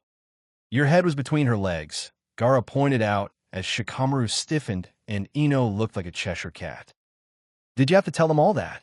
Temari hissed to her youngest brother. If I hadn't, Naruto would have and everyone would have heard him, Gaara pointed out bluntly. Temari's brow twitched, wondering why she couldn't win today. Meanwhile, Shino found himself feeling very lost and alone as he met with two members of Team Guy. His more canine teammate was in the hospital and the shy one was elsewhere. He could guess where. He and Ino had agreed to split up to get information from the less injured members of the Sasuke retrieval team. The Yamanaka had covered most of them, by virtue of the Sand siblings being with her remaining teammate. That left him to seek out Rock Lee for any information. What do you mean, you have no idea what is going on? Tintin asked slowly, her wide eyes glancing toward the entity atop their village monument. Naruto is in a most unyouthful mental state, and as such was in no mood to explain his situation to us. Lee explained as if it was the simplest thing in the world. And none of you inquired how this happened? Shino questioned. While Naruto's state of annoyance was obvious, and actually he wasn't sure what the valid response to becoming a bijou was, but he accepted Naruto's. That aside, it seemed odd that so many of the ninja traveling with him didn't question it. I believe the others were too busy being in awe or not desiring to upset him and risk taking a much more unyouthful trip home by Naruto's tales, Lee explained thoughtfully. On second thought, yes, shutting up was probably the appropriate response at the time described. And you weren't? Tintin inquired with a raised eyebrow. I was too busy preventing my stomach from making a most unyouthful mess on Naruto's back, Lee answered uneasily, looking like he might puke from the mere memory of it. And no one believed that approaching the village in such a form would perhaps be a negative course of action? Shino asked, eyebrow raised behind his glasses. Lee turned to Shino fully before glancing at Naruto's massive form and looking back at the bug user with a nervous expression. It is most unwise to tell a great beast it has not earned the right to go and rest in its own home after a long but successful hunt. Is that the reason Kakashi Hatake gave? Shino asked with a head tilt. No, I believe he merely decided not to argue with his fluffy student. Meanwhile, Naruto never knew it, but he routinely had one female stalking him fairly often in the past. Right now, he knew he had two, at least two that weren't here on a mission. He didn't say anything. His ears alone could tell who they were. They stood there, watching him from the trees. He could smell it. They were afraid. He didn't blame them. A human couldn't help being afraid of a bijou on some level. He appreciated them coming even this close. But he still didn't open his eyes, not even when one finally stepped forward. He did open them, however, just as an ANBU was about to drop from the tree and stop her approach. The elite ninja stopped dead in his tracks as the full attention and undeniable ire of the new bijou was dropped upon him. Wisely, he returned to his post and didn't disrupt the meeting. The golden fox turned softer eyes downwards. He had seen her amongst most of his friends when he had first arrived, but now they were so close, he truly saw her instead of just noticing her. It was amazing, truly amazing, how small and fragile she looked from here, as if his mere presence might shatter her. For all he knew, it could another thing to worry about. Naruto, she whispered in a voice of sorrow and regret. Did you mean that? Did you die, bringing him back? He sighed heavily and closed his eyes again. He could feel her coming closer now. He could just barely tell she placed a hand upon his left foreleg, arm, whatever the ones with hand were called now. She touched it. I'm sorry. I'm probably the last person you want to see right now, she said with a bitter smile that he knew was there, but didn't want to see. And this is definitely the last thing you want to talk about. I'm sorry, I just don't understand, she cried, weeping into his fur. I don't understand anything anymore. Why Sasuke would do this, how you're like this. I'm not even sure who I really am anymore. I never should have forced that promise on you. Sakura. Her head snapped up to see the great slit now looking directly at her. She felt no fear. Not for a single second did she doubt her safety in that instant as she stared up with wide emerald yes. He smiled. For the first time as a fox, he truly smiled. You have nothing to apologize for, he assured her, his voice as gentle as rolling thunder could be. Are you the old one, reincarnated? Sakura's question slipped out as she stared in awe. She could feel it, the massive chakra enough to consume her 1,000 times over without notice, and not even one hint of it felt dangerous to her. Naruto's smile did not wane at the question as it would have in the past. It was valid, more valid than it ever had been. So instead, he decided to ask a question more important than correcting her. Does it matter now? Sakura didn't answer for a moment. The idea of reincarnation was neither lost nor unpopular amongst these lands. The concept was not that far-fetched. Still, no, I guess it doesn't, Sakura decided softly. Kakashi will explain soon. You should head back, he advised, already closing his eyes again. I'll visit. I promise, Sakura vowed, hand still on his limb before she made her retreat. With her back turned, Naruto opened his eye again and glanced to the side. Hinata jerked under his gaze, knowing he detected her. She shook. She was afraid of him. Too afraid. He simply gave her a half-lidded look and closed his eyes. He didn't see the shame on her face as she quietly left his presence. Tenzo sighed to himself. He didn't think things could get more complicated than a genin-turned bijou in teenage drama. Hopefully, he wouldn't be proven wrong. He blinked as he felt a rush of wind, looking back to see a sight that made him sigh. Naruto had his arm raised again, flipping someone off with his eyes closed. The ANBU was tempted to inquire just who he felt needed that, but kept it to himself. Most likely, the culprits knew who they were. Naruto, for his part, turned his attention away from some Inuzuka or another that had tried to dare some friends into pissing on their new resident bijou. With his hand back down, his eyes traveled back to where he could still hear Hinata leaving and then moved down to the Hyuga clan compound. Something else to occupy his time with, perhaps. Fourth downside of being a megaton fox, trying not to disturb tiny humans and their buildings made things boring fast. For every famous shinobi, There are 3 more unknown shinobi of similar power levels. While not true all the time, it was a good rule of thumb. Various shinobi of great skill didn't collect great fame and earn notoriety around the world for various reasons. Some, like the god of hidden rain or the mysterious Toby, intentionally kept themselves a secret from most of the world. Others simply have bad luck or lack any chances to show their merits in a way that would catch attentions. A few were just lazy or content being just another shinobi wherever they were. Then there are the ones that were too good to be noticed by the majority. Hidden Grass had several of these, with one, such being the Kusugensue, the general and leader of the Hidden Grass village, Shiroyasha, the White Knight. Unlike their southern neighbor in Rain, the Hidden Grass had openly flourished under Shiroyasha. This was thanks in no small part to her skills and influence in diplomacy, but also her unique love for her country. Some ninjas would do anything to put their nation or village on top of the world. Shiroyasha had only one goal: to protect her country, not to make it a great power. And being the small fish in between 4 of the 5 big ones meant knowing how to read the winds and tides. That said, for all her wisdom, well, I'm stumped. Karen face faulted at her leader's casually admission. The woman was almost unearthly beautiful, with light blue, almost white hair and golden eyes. The black kimono with strips that matched her hair hugged her form generously, the red sash on her waist displaying her grass headband. But for all her shrewdness and beauty, and the sheer reputation of grass being hard to read, Shiroyasha could be surprisingly blunt.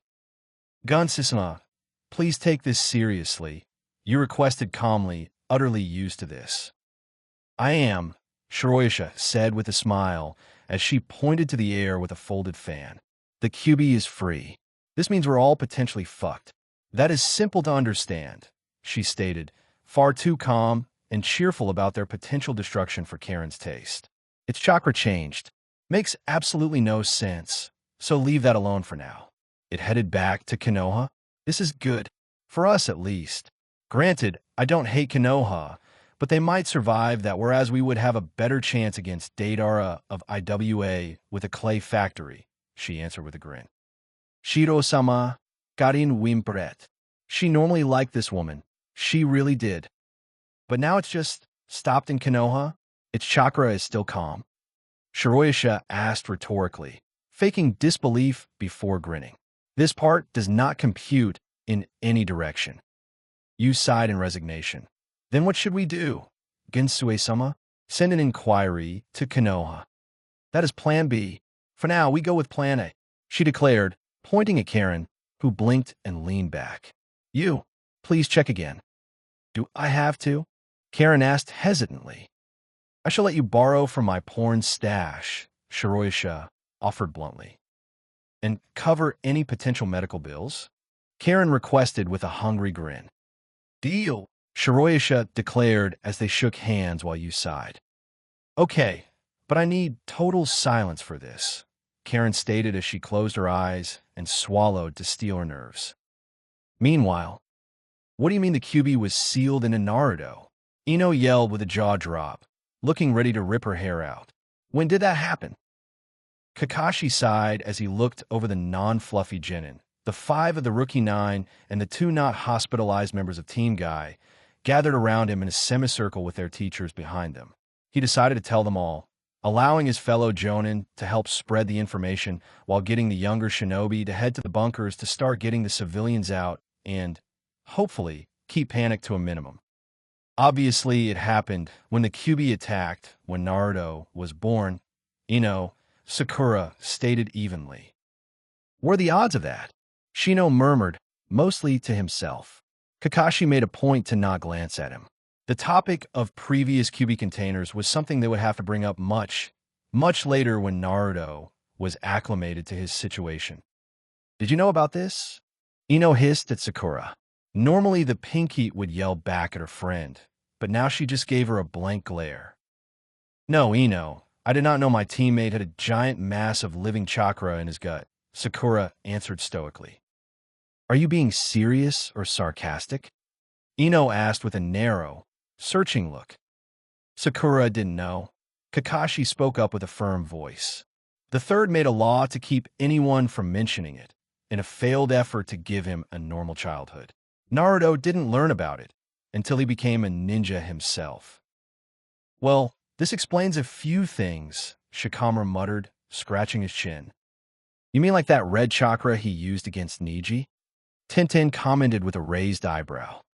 Well, that, and Naruto, saying he had a real demon inside him, Shikamaru answered. He blinked as he found the 10.5 pairs of eyes on him. In fairness to Naruto, he was talking to Gaara at the time. Kakashi and Asuma both facepalmed at that. This still doesn't explain what happened to turn him into a Kyuubi. The Kyuubi? Kurenai rambled lightly as she glanced upward in thought. Let's just stick with new Kyuubi or just Bijou, Kakashi recommended. As for what happened, Sasuke, being powered by the curse seal. Guys, Kurenai, please explain to them what a curse seal is later if you can. Used the Chidori on Naruto dash. He paused as Hinata gasped with a horrified look on her face while Sakura just grit her teeth. The others, minus a grim face, Shikamaru, just looked pale and drove it into his gut. More exactly, the seal. Sasuke almost definitely didn't know that, and I doubt he would have done it intentionally. If he did, I think his brains should have been in question well before his loyalties. Asuma quipped, seeing nothing good coming from hitting a seal like that. The fact said seal required summoning the Shinigami itself made that feeling even stronger. Kakashi gave him an annoyed look before pushing on. By some miracle or another, instead of dying or the seal imploding, Naruto seems to have absorbed the old Kyuubi and become one himself. Did Naruto tell you all of that when you found him? Shikamaru asked with a raised eyebrow. No, I just guessed and he confirmed it, Kakashi answered with an eye smile. Who guesses that? Shikamaru, Sakura, Ino, Tintin, and Asuma all yelled in annoyance. I shall assume it was a logical deduction on your part, Kakashi-sensei, Shino stated simply. Kakashi wasn't sure which group was mocking him more. That is not how I recall seals normally working, my eternal rival, Guy commented awkwardly. Kakashi fixed him with a really stare. No part of the situation was normal, Guy. Even before we got to Baijification, he stated bluntly. If it had been normal, it would have been us instead of our genin on this mission, if not many ANBU. Add in Jinchuriki fighting against something cooked up by Orochimaru, and you have a new section in the guidebook, manual book, rule book, history books, medical books, and just about every other kind of book. You raise a correct, if vicious point, my rival, Guy conceded, rubbing his head with a sigh. Speaking of which, I have to remember to check in on how interrogation is doing with that redhead. Kakashi mused to himself out loud. Senseis? Lee spoke up cautiously, raising a hand and getting their attention. I'm not an expert on Bijou and other giant creatures, but should Naruto's chakra be doing that? He asked curiously, pointing towards the Hokage monument. Everyone's gaze immediately shot towards their local mountain of golden fur. Kakashi had to admit he had been getting a bit worried by the lack of commentary from Naruto. His friends were all learning his big secret. He at least expected him to chime in and mention Mizuki, another traitor, was the one that told him about what was sealed inside him. Still, he had assumed the enormous blonde had just finally gotten to sleep. But looking at him now, he was starting to see what Lee meant. It was almost undetectable, but Naruto's strands of fur were swishing weightlessly as chakra slowly, but steadily seeped out of the giant fox. But why couldn't they sense it? The very air should be getting heavy by now. Oh my, Hinata gasped, this time in disbelief. Kakashi glanced at her and saw that both she and Kurenai were looking up. In Naruto's chakra, it's moving through the sky, lots of it.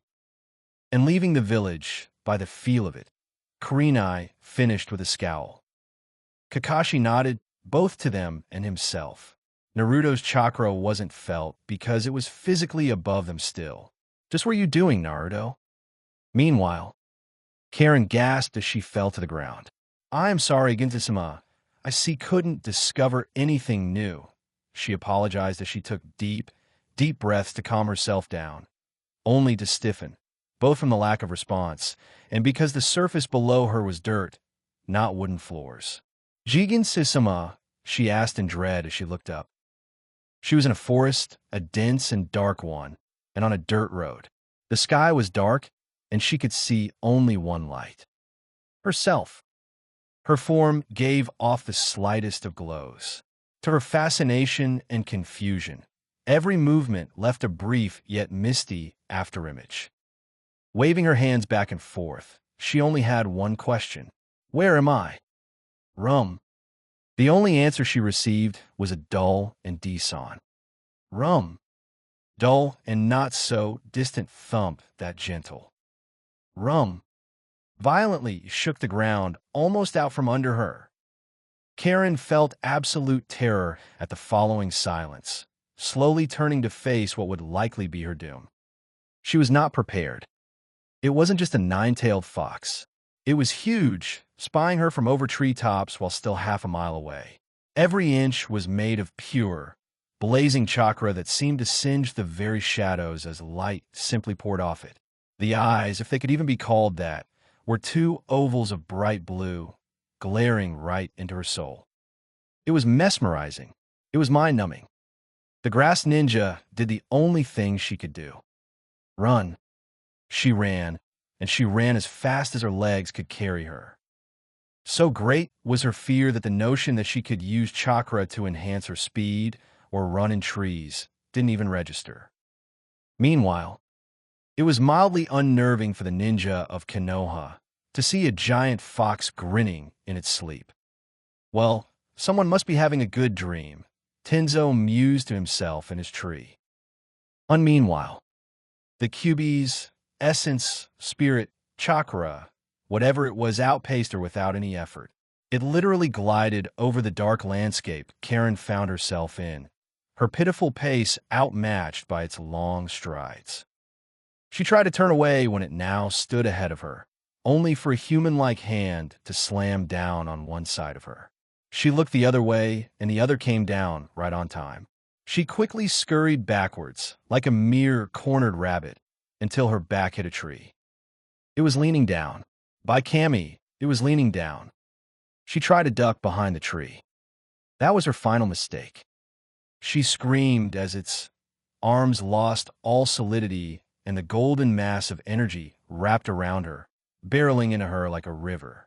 Like an excessive number of chains, it held her down and only left her head free to move. They held her tight, too tight, as though they might crush her organs into mush. She could only stare and weep as its head came down until the blue mass of energy that was its eye was directly in front of her. It inched closer as she bowed her head and did the only thing she was allowed to do now. Please, mercy. The silence that reigned was deafening as her final plea was made. What came next was not a sound. It was a feeling, a physical sensation as something in this strange world shifted. Trembling, she raised her head and her eyes shrank. She wasn't staring into blue energy as a makeshift eye now. She was staring into a literal, giant, blue fox eye surrounded by black and gold fur. He whispered 3 rumbling words that would haunt her dreams and her nightmares both. A sentence she'd never be able to hear again without thinking of this moment. I see you. The scariest part? Those weren't in her head. She really heard that. Which meant he really saw her. Meanwhile, for real this time, Naruto silenced himself halfway through a yawn, hoping not to rattle any eardrums beyond repair. That was either a very weird dream, or more likely, he just solved one minor annoyance.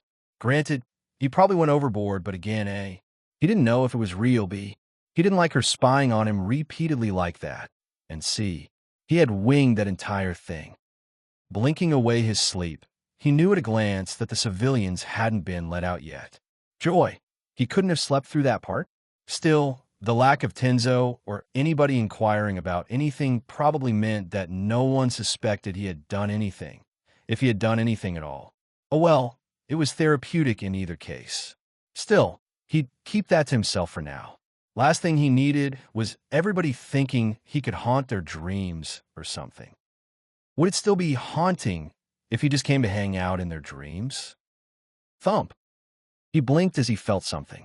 He glanced around, scowling as he didn't see any tree or buildings falling over. Thump.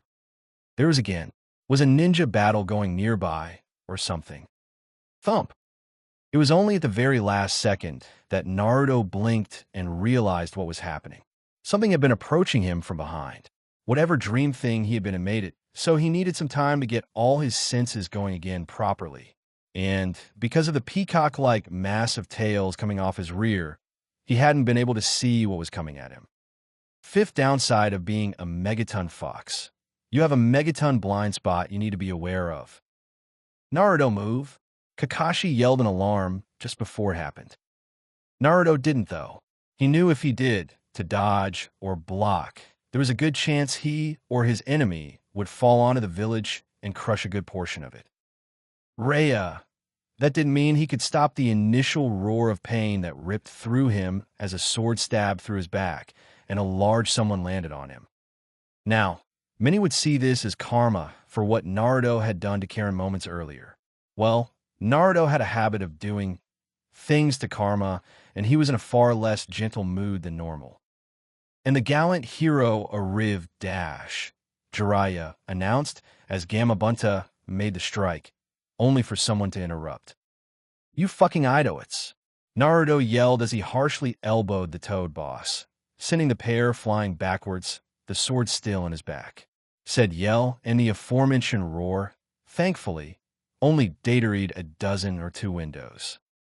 Wait, Naruboy, is that you? Gamabunta asked in disbelief, his toad eyes wide in incomprehension. Naruto? How the dash? What the hell did you do? Jiraiya yelled, too shocked to fully consider his words and the situation. What did I do? Naruto yelled back in outrage, his yell much louder and much angrier, and much more pain-filled. Gritting his massive teeth, he pulled himself up, the blade still through him. Everyone stared in horrified fascination as the crimson life essence, pouring out like small rivers, rapidly evaporated into a golden mist. Kid, stop moving. Let me take that OU dash, Gamabunta tried to caution, only to be silenced by a tail whipping the ground between them. Naruto groaned and growled as two of his tails wrapped around the bladed weapon, slowly pulling it out. Can I not go one fucking day without being stabbed by my friends? With a deeper growl, he reached behind himself, wincing as he gripped the bloodied instrument of battle. At least Sasuke stabbed me through the front, assholes. You two didn't even have that much decency. With a glare on his face, he stalked toward the Toad boss and Toad Sage, his wound rapidly healing with a golden glow. Hey, Naruto, let's talk about this, okay? Jiraiya pleaded nervously as the nine-tailed fox of golden doom and blue-eyed wrath came closer. Why, yeah, it's not like Jiraiya told me it was you. I just took him at his word that the Kyuubi was free. Gamabunta tried as well, his summoner gapping in disbelief at being thrown under the bus. Shit, Tenzo cursed, having jumped away to another tree. Looks like I'll have to try and step in after all, he said as he started to go through hand signs until a hand rested on his shoulders. Hold up, Tenzo, Kakashi interrupted. Kakashi-senpai, Tenzo asked in surprise. Why are you? Take a moment to sense him, Kakashi suggested, completely calm as his giant student approached his favorite author. Tenzo blinked behind his mask, turning to the soon-to-be death match. He didn't see any he realized, standing up as he understood. He's not leaking any killer intent. Gamabunta gave a cry, more of shock than pain as Naruto jabbed the butt of the massive sword into his chin. If you ever do that again, that sword is going up your ass, you overgrown bag of warts. Naruto ranted, pointing a clawed finger at the amphibious summon. All right, my mistake won't happen again. Gamabunta promised nervously as he clutched his blade, said tool shaking in his grip. And you? Naruto pointed his finger slightly upward, causing Jiraiya to stop in his attempt to sneak off Gamabunta's back. With a brave, fearful grin usually reserved for angry women, he turned to the angry Bijou. Yes. He liked to pretend it didn't come out as a squeak. Naruto's eye twitched before he just let loose a massive sigh. Just go to Tsunade. Now, no peeking, no stops, no sneaking out of the village, no flirting with the secretary, just go, Naruto ordered. Yes, right, consider me gone, Lord Gaki, Jiraiya said with a salute before fleeing towards the village at full speed. That just left two larger-than-life animals staring each other down with the most awkward silence. So, Gamabunta started, glancing around, unsure what to say.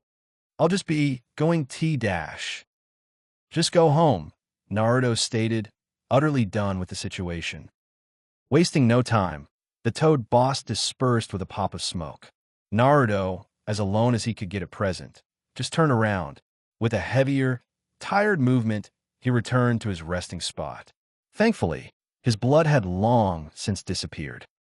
For now, he was going to pretend that he hadn't noticed several people in Umbu uniforms try to take samples of it while his back was turned, his tails accidentally denying their attempts.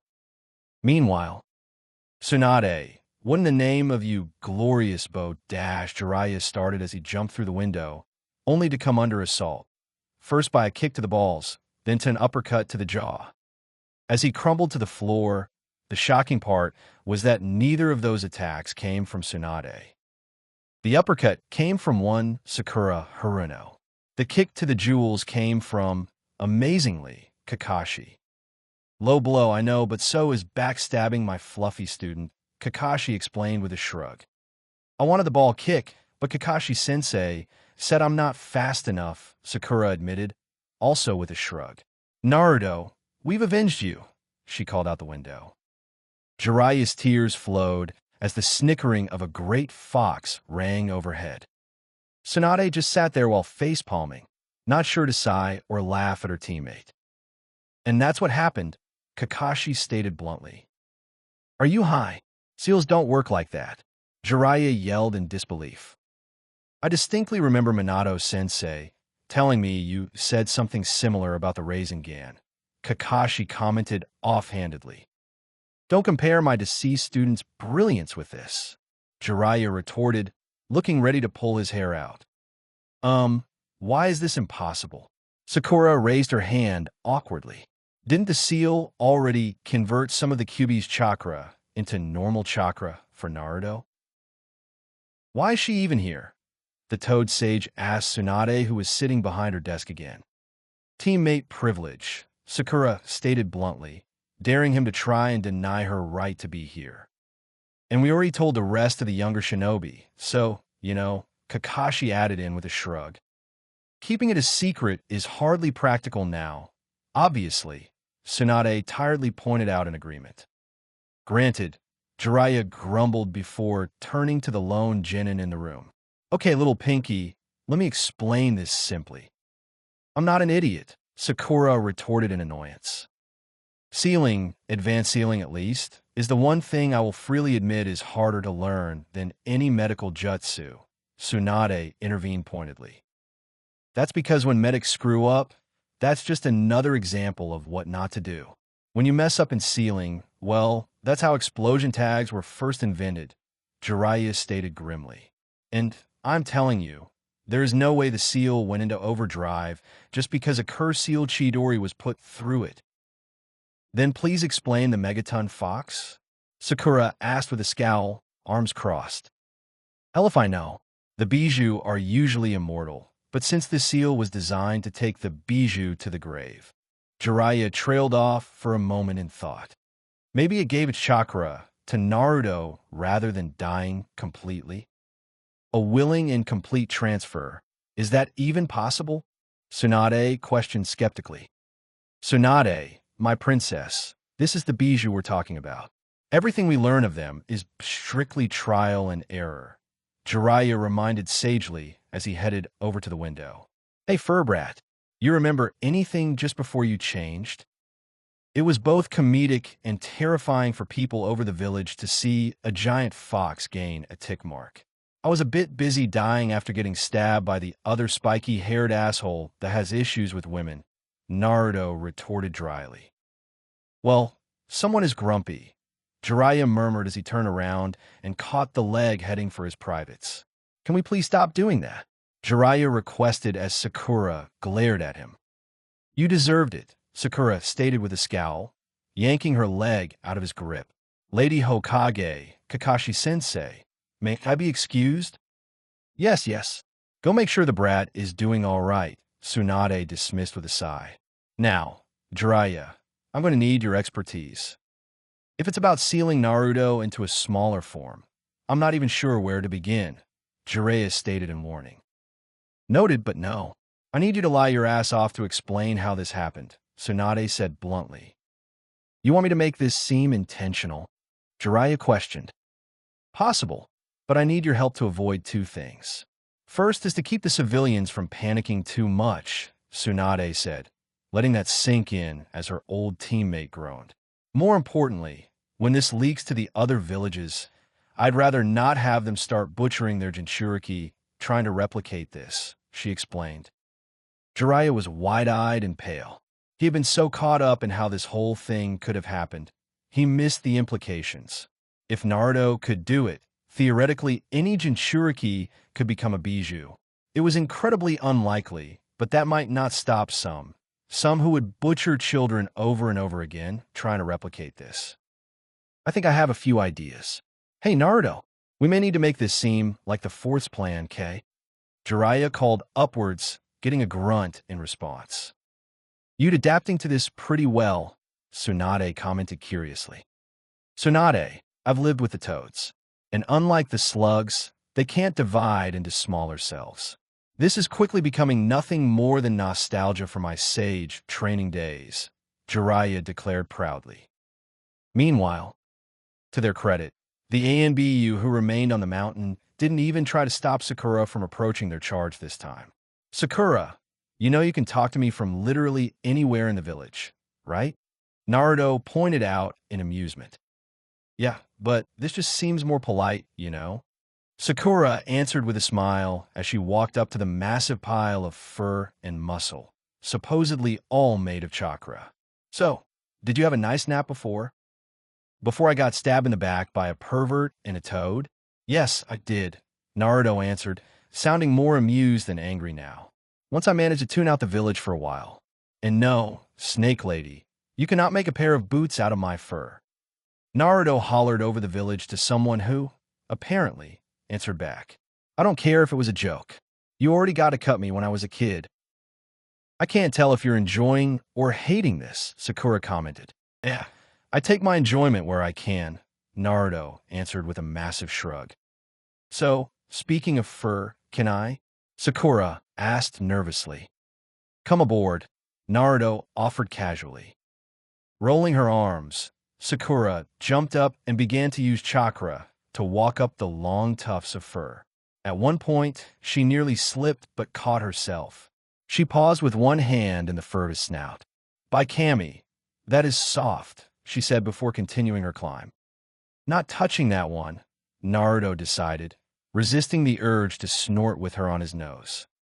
Sakura ignored him for a moment as she reached the top of his snout, looking out over the village. Well, that's one upside. You have an amazing view no matter where you go, Sakura noted with a small smile. Naruto stared at his longtime crush. It almost looked like she was standing on a field of gold while overlooking the village. Yeah, I sure do. So, does anything hurt? Sakura asked cautiously as she turned to face him, eyeing his massive form up and down. I have absolutely no idea what becoming a Bijou could have felt like, so I thought someone should ask. Naruto breathed deeply, Sakura feeling the airflow rushing through the nostrils beneath her feet. I'm fine, Sakura-chan, Naruto assured with a weak smile. Sakura stared at him in concern with an unconvinced look. She promptly sat down with crossed legs. Naruto, I know I haven't been the best, anything since we became a team, but I am trying here.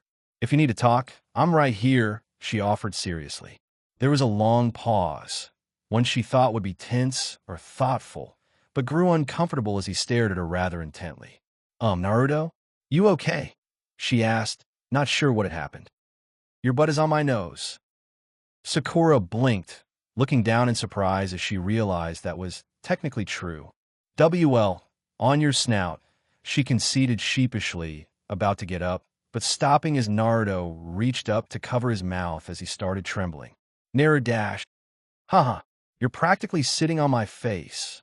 Naruto's voice laughed at the absolutely hilarious instance for him. Sakura stared for a second longer before she started to snicker and snort. I bet you would have given an arm for this a few days ago, Sakura exclaimed between her laughs. Well, I gave a bit more, so what do I get now? Huh? Naruto asked in laughter, his tails waving happily behind him. Oh, I don't know, Sakura said teasingly as she scooted back some, essentially grinding against his nose. Naruto grunted suddenly as a loud, brief rumbling sound was heard. Awkward silence rang over the village as Sakura blinked owlishly. What was that? She asked hesitantly. Naruto didn't answer for a moment, glancing away. Let's just say my 10th tail is out and I shouldn't stand up anytime soon. Oh my Kami, Sakura exclaimed, scandalized. I'm so sorry, Naruto. I had no idea you could, well, still do that. It's fine. Neither did I until just now, Naruto assured, happy this for hid his blush as he refused to make eye contact. How would? Well, obviously, I know how, but where could you even go to? Sakura wondered in morbid curiosity. Just no jokes about taking care of it for me, or I will never calm down, Naruto forewarned in complete seriousness.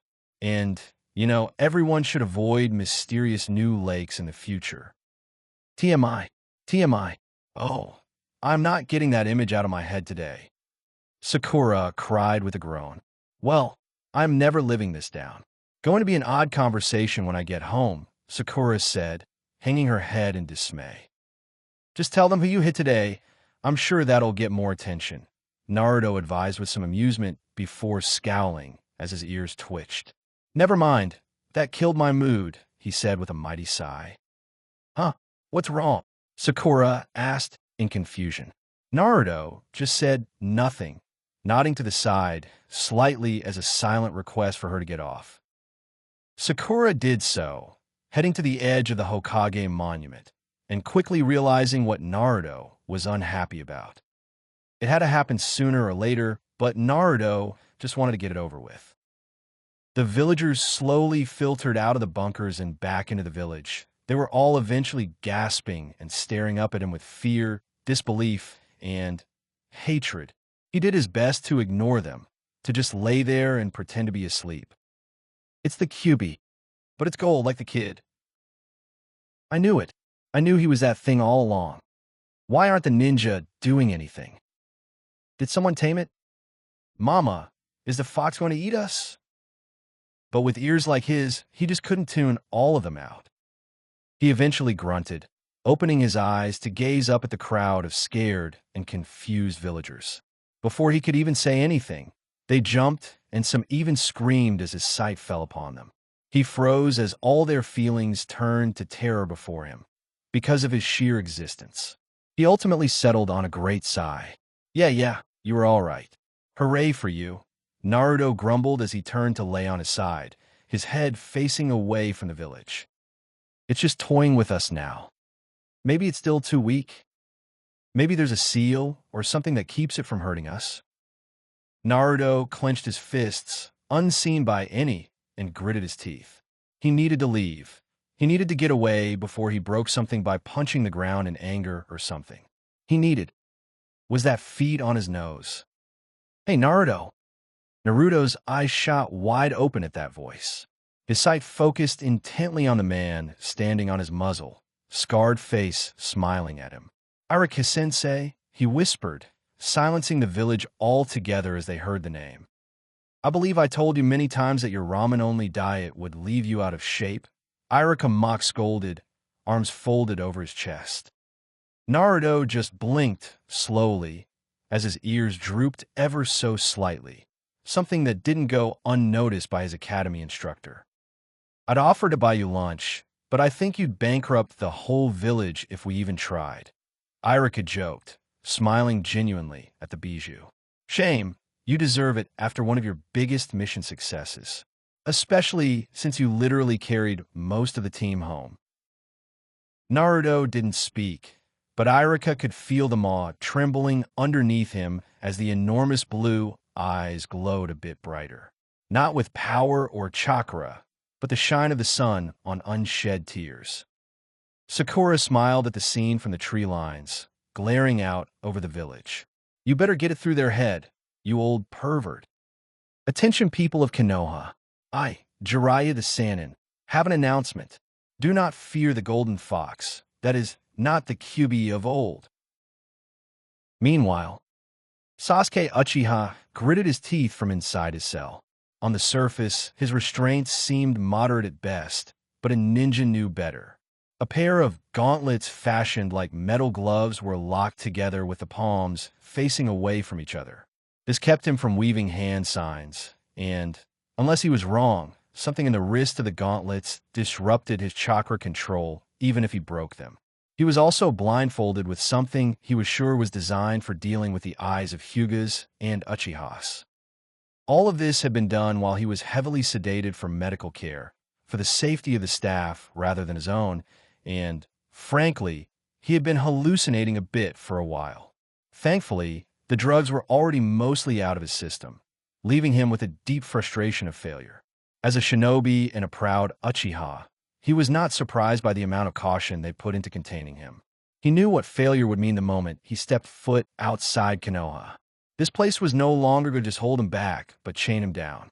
He wasn't sure what his fate would be, due to the fact he was in fact the last Uchiha they had, but he didn't put much stock in getting off with a wrist slap or anything light. He was honestly grateful when he heard Naruto's booming voice echo faintly into his cell during the bijou's louder moments. Less so because of Naruto's concern for his survival against the interrogators, but because it confirmed he hadn't been insane in remembering Naruto turning into a fucking Kyuubi no Kitsune of all things. Several other things were adding up in his head.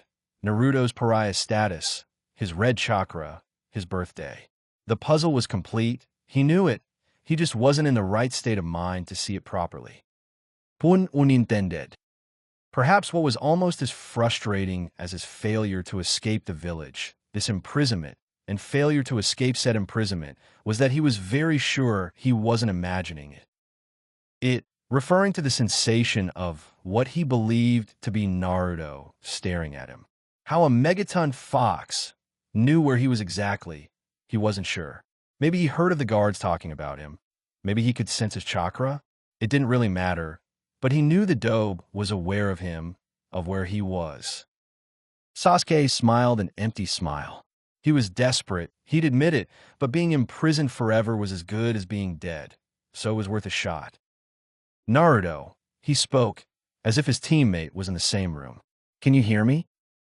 He smirked as he felt a very distinct rumbling. Not enough to shake, really, but to feel it in one's bones. I need a favor, Sasuke said, and he was sure he felt Naruto's ire and chakra grow heavier. Still, the Uchiha smirked. Please kill Itachi for me. He relaxed against his bonds as Naruto did something. Whatever it was, it made a fairly firm thump, so he took that as a yes. Meanwhile, Naruto groaned and whined, rubbing his chest as he lay on his back with his ears hanging over the Hokage monument. The Night Aim's face, he believed, but didn't bother to check. The villagers, after Jiraiya's half-truth of an explanation, had mostly calmed down, but to say that they weren't afraid would be a lie. Still, like the ninja, they were growing used to him slowly, at least to the point of not breaking halfway into a full village-wide panic every time he moved. You okay, Naruto? Irika asked in concern. This isn't about earlier, is it? Sakura asked with an uncomfortable blush. No, don't bring it up, Naruto answered quickly. Just a bit sore, I guess. Yeah, I think we can all live without reliving that mental image, Sakura, Irika said, Sakura looking sheepish under her academy teacher's stern look. That wasn't something she was usually on the receiving end of. It turned out that while a mass of living chakra didn't feel as much pain as flesh and blood did, getting stabbed through the chest still hurt like hell. Or maybe it was because he was a new bijou. Point was, he was still sore, which gave him a convenient excuse to answer Sasuke in the form of rolling over. Oh, most of any brotherly love he felt for his traitorous teammate had died with Naruto Uzumaki's human body, but he didn't see any harm in this. Regardless of Sasuke's actions, Itachi Uchiha was on Naruto's list of ass-kicking regardless. The elder brother seemed to be after the QB, and seeing as that was Naruto now, he was pretty sure they'd cross paths again, which Sasuke was probably betting on as well. Not to mention the principle of the matter. Sasuke had been only partially wrong about him, not understanding what it was like to have everything taken from him. True, Naruto never had the bond Sasuke had, with such a large family no less, but Naruto had often thought about what he would do to protect bonds like that. Solitude was a hell Naruto only recently felt he escaped, and it was not too hard for him to imagine the burning hatred of being pushed back into it. The concept of someone killing their own mother, father, uncles, aunts, and many cousins made Naruto repulsed enough as it was. No, Naruto didn't mind giving Itachi some payback on Sasuke's behalf if the opportunity came up. Granted, it was hardly a priority for him in the present.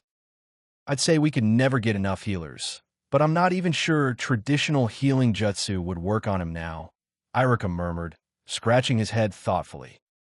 Well, if he's technically all chakra, then it should either work even better or not at all.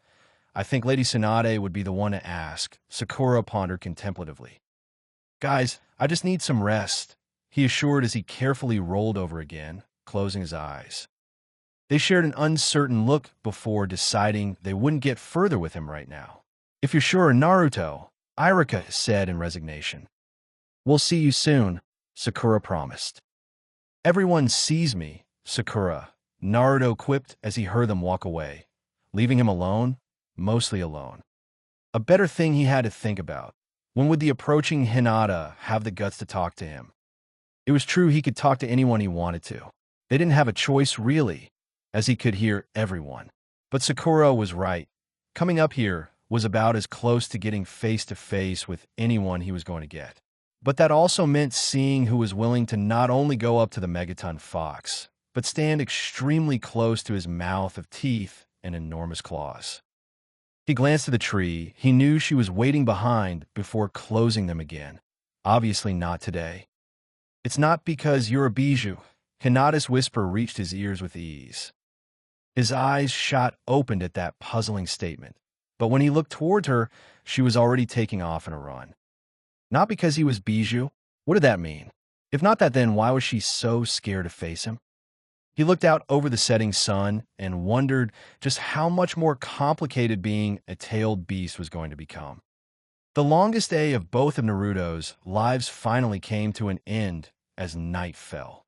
Jiraiya's falsified yet very convincing speech had assured all listening that Naruto was indeed not the originally QB, and his bijuification was a result of the fourth Hokage's brilliant sealing jutsu overachieving due to unlikely outside influence. He had implied Orochimaru, which was true, Naruto supposed, depending on how one viewed the curse marks, at least. With that, and Naruto's attitude being grumpy at worst, the villagers found themselves reluctantly calming down. It wasn't out of trust or total reassurance, but one could only be afraid of something for so long before growing tired of it. For now, they accepted Naruto's presence like people accepted finding out a mountain near them was an active volcano, fear of a local apocalypse buried in the back of their minds, while trying to pretend like it wasn't a problem. Naruto himself slept far more soundly than he had any right to be able to. His ears, his nose, all of his senses should and almost did keep him awake. But the long, draining toll of the day had exhausted him on an emotional and mental level, allowing him to slumber deeply. There were no dreams or nightmares, only a comforting blankness as everything faded away for several blissful hours. Waking up was an interesting experience.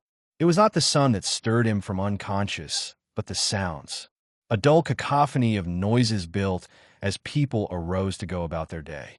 The longer time went on, the louder and more chaotic it became until he groaned himself awake. To his credit, he managed to keep himself from stretching his massive arms about as he took a great, deep yawn that exposed all of his teeth to the entire village while his tails flexed reflexively before relaxing down again with a plop. He pointedly ignored the momentary silence and the various people rushing to change their pants. "Did they put you on full-time fox duty, Kakashi-sensei?"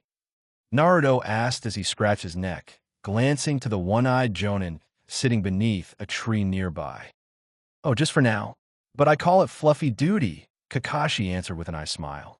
"I see you slept well. Small miracles, I suppose. What about you, Gaara?" Naruto asked of the sand ninja sitting cross-legged on a cloud of sand. "I rested well enough," Gaara answered calmly. "Naruto, are you all right?" Naruto stared at the seemingly monotone, stoic Ichibi Jinchuriki and almost smiled at how obvious the concern was. He had changed a lot since the Chunin exam. "Better than your bunkmate, I imagine," Naruto answered casually, ignoring how Kakashi, Gaara, and several ANBU tensed up at the mention of the other Bijou. "He keeping you up at night still?" Naruto asked with a head tilt. Gaara didn't answer for a moment, feeling Shikaku stirring with interest and caution. "Yes, he does," he answered honestly. Naruto shook his head with a sigh at that. "Look, I'm sorry about his brother, or whatever they were, but he really needs to give you some peace and quiet." Kakashi frowned in worry at the conversation. "Is he threatening the Ichibi?" "He says he will think about it," Gaara relayed slowly, feeling very awkward. Naruto hummed absently. "I never got around to saying it earlier, Gaara, but thanks for helping with the rescue mission. That goes for your brother and sister, too." "Yes, that means you, makeup boy," Naruto called out, smirking in the general direction of where the Sand siblings were in the village, seeing them jump away from the windows. First upside to being a megaton fox. It can be fun knowing where everyone is. "Do you enjoy scaring people, Naruto?" Gaara asked curiously as he tilted his head. "More like surprising them," Naruto answered, scratching his head sheepishly. "But seriously, thanks. If not for you guys, I would have lost some friends. While our recent history may cast doubt on it, our villages are allies," Gaara remarked calmly. "So it's just a coincidence that you three, of all Sand Ninja, showed up?" Naruto countered with an amused, knowing smile. "I never said that," Gaara retorted with a hint of movement at his lips. "Is that a smile?" Naruto asked cheekily, enjoying the exchange despite the size difference. "I have no idea what you are talking about, and you have no proof to the contrary," Gaara stated factually. "Ah, well, I'm just glad you patched up things with Bushybrow. By the way, how'd he do in the fight?" "He only recently got himself fixed up by Granny Tsunade," Naruto questioned curiously, turning to the village in annoyance. "Lee, shut up. You and me are alike enough for me to know you wouldn't admit you weren't getting better, even if you weren't." Gaara raised an eyebrow at the exchange, but continued on without question. "He performed adequately under the circumstances. His power is not as great as during our battle, but more than enough to deal with lesser foes." I'm just going to take that all as good news on his part. Though could you have imaged Lee opening a gate or two? That bone forest probably wouldn't be there, Naruto joked with a chuckle before blinking, looking to an observing Kakashi. "Sensei, did you tell Granny about the bone forest? 'Cause she's wondering what the hell we're talking about." I assumed Lee would, seeing as that was his battle." Kakashi answered in confusion himself. "Hey, Granny, did you ever call the others in to report while I was asleep?" Naruto called out, his long ears quirked in question. Kakashi's sweat dropped at the audible boom and far-off cursing. "I'll take that as a no," the Jonin mused to himself. "So, Naruto, any issues? Because if you need to take a leak or anything, we'd appreciate you moving a few miles downwind," Kakashi advised with an eye smile. "Haha, very funny, Sensei," Naruto retorted with an eye roll. "I was completely serious," Kakashi stated flatly. Naruto stiffened with an embarrassed expression. Well, that hasn't come up yet. I'm also not technically hungry, Naruto admitted reluctantly. How could someone be technically hungry? Gaara asked with a creased brow.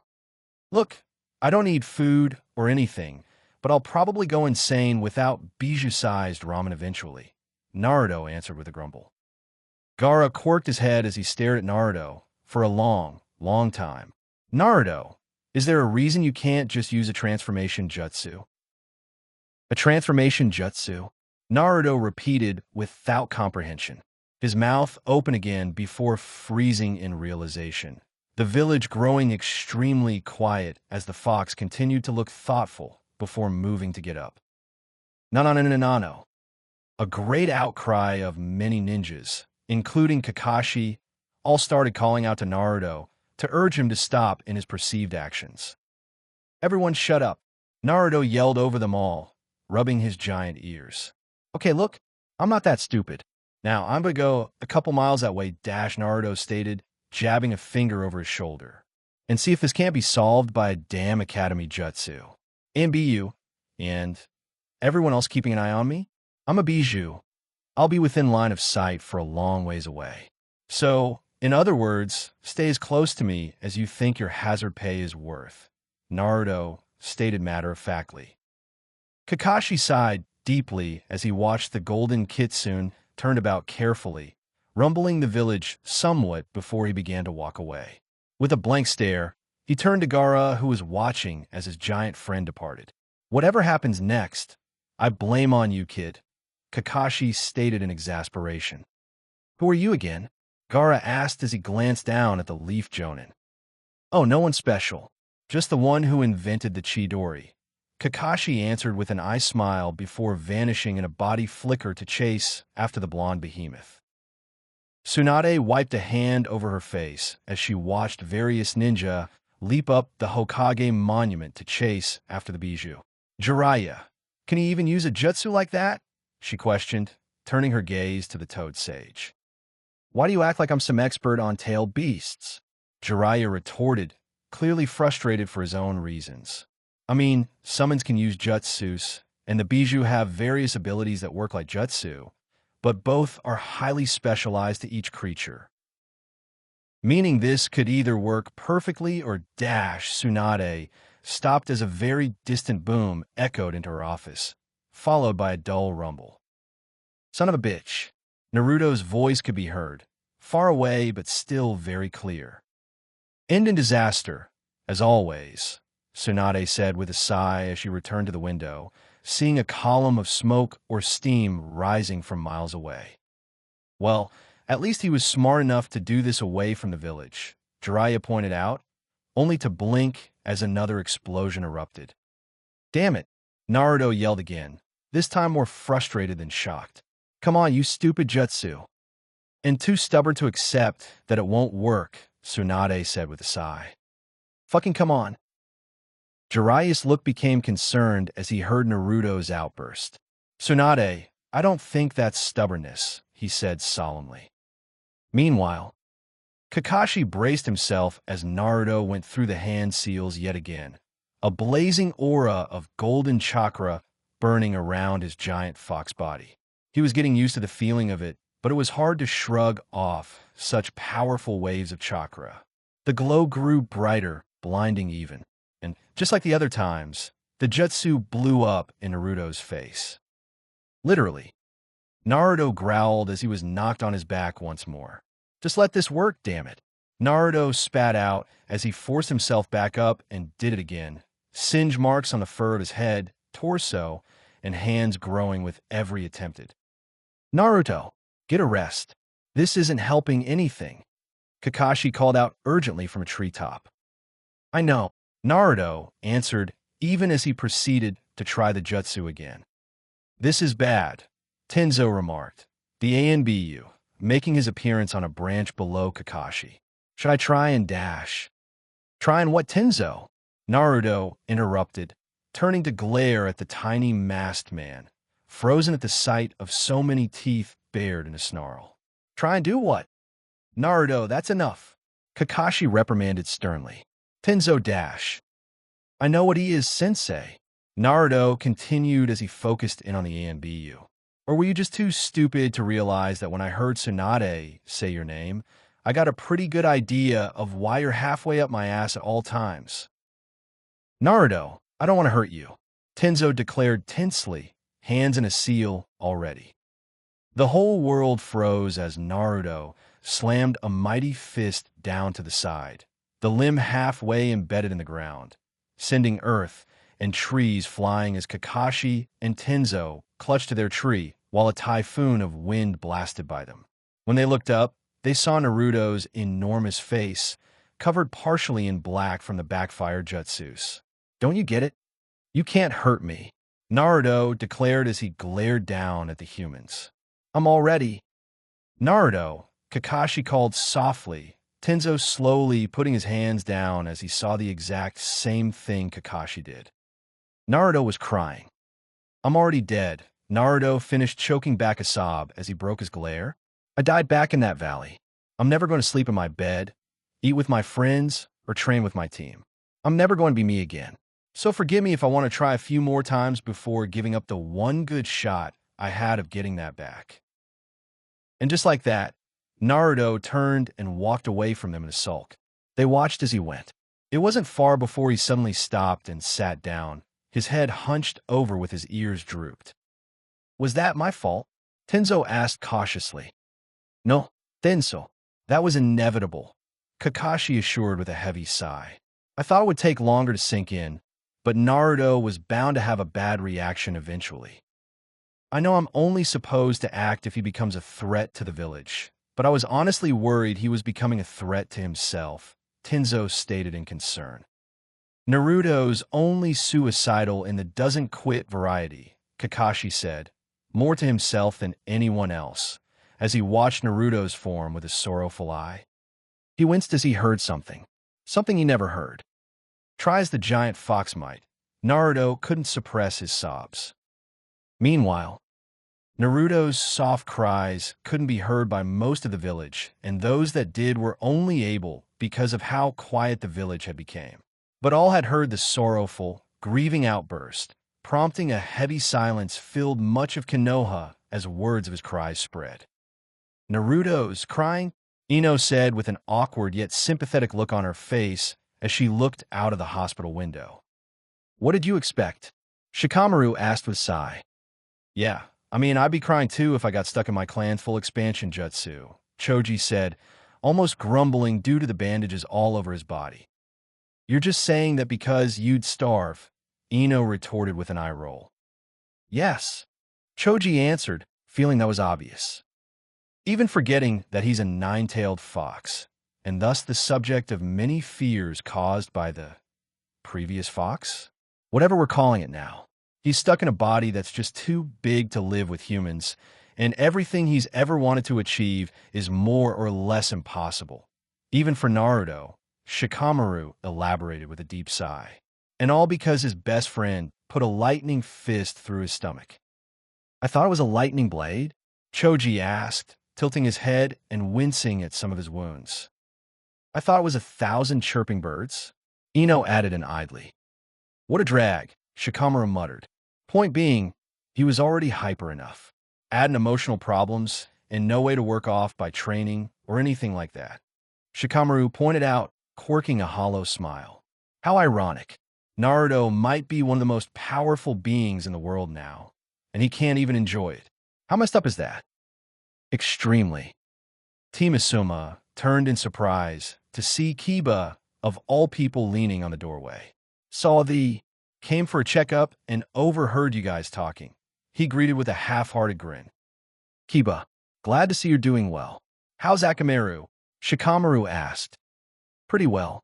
Milking my sister's affections, all he can. I'm just sorry we missed the ride home, Kiba said with a chuckle, glancing over at Choji's much skinnier form.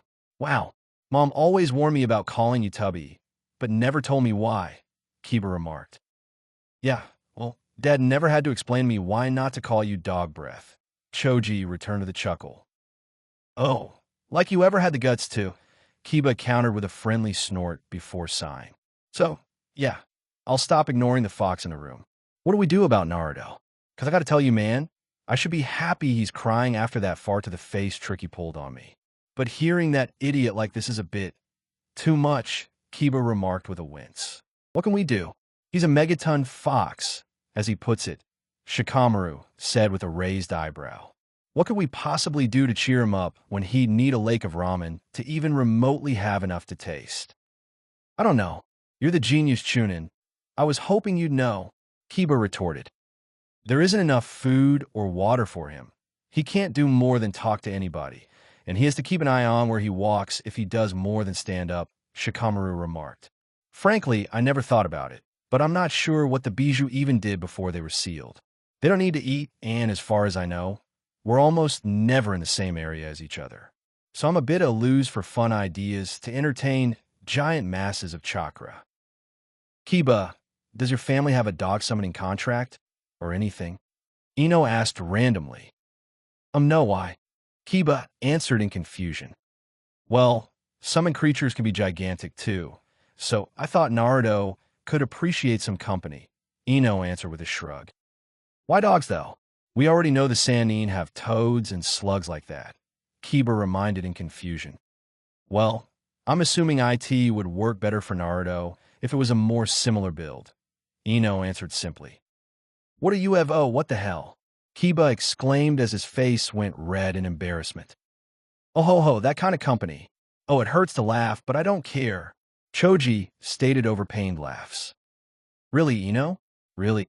Shikamaru asked in exasperation. What? We know that part of him still works after yesterday, with Sakura. And as perverted as it sounds, Naruto at least deserves to get laid after everything that happened, seeing as there isn't much else he can enjoy at the moment, Ino defended with her hands on her hips. Why do you put these images in my mind? Kiba exclaimed, rubbing his eyes furiously. I can see it when I close my eyes. Oh, please. I know your clan isn't in a bestiality, but don't pretend like you haven't seen the dogs humping each other before, Ino countered with an eye roll. Great. Now we just got to find a summoning scroll for giant foxes or something, and the whole village suffers from the largest and weirdest version of having loud, horny neighbors, Shikamaru pointed out dryly. It's not like he's on a leash, Shikamaru. He could just take it down south to a beach or something. Ino waved off. Guys, for the love of God, stop talking, Kiba instructed with a humiliated look on his face. What's up with you? Shikamaru asked with a raised eyebrow. Open the window, Kiba instructed with a groan. Ino blinked, but did as requested. She nearly jumped back as she realized now that Naruto's sobs had, at some point, turned to laughter. Is he? Laughing at us, yes. He heard everything, Kiba informed in resignation. Damn, just how far can he hear from? Ino asked in amazement. How can he even make us out over everyone else in the village? Choji asked in confusion. Who knows? He's a living mass of chakra, Shikamaru said with a shrug before looking very resigned. Who is never going to let us live this down. Meanwhile, Tenzo's sweat dropped at the sight of a golden Kyuubi rolling around in laughter and slapping its fists against the ground. The laugh was nearly deafening this close, and a large patch of forest was being flattened into a future plain, with a few large crevices. Kakashi, should we be worried? Tenzo asked uncertainly. Why? The landscaping department will have it cleaned up and chakra trees replanted within a week, Kakashi pointed out casually. A relatively unknown fact about ninja villages is that they all had a landscaping department. Given how destructive ninjas could be sometimes, it was deemed important enough to have teams to fix the landscapes of their home countries, restoring the terrain when able.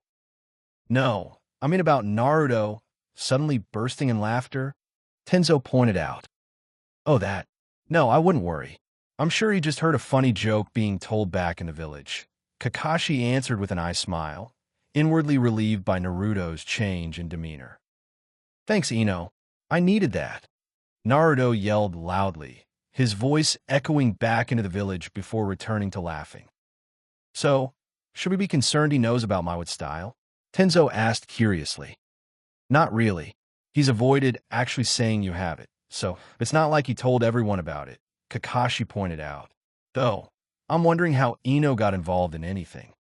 It's more like she wants to get me involved with something, Sensei, Naruto answered with a grin as his laughter slowly faded into a few chuckles.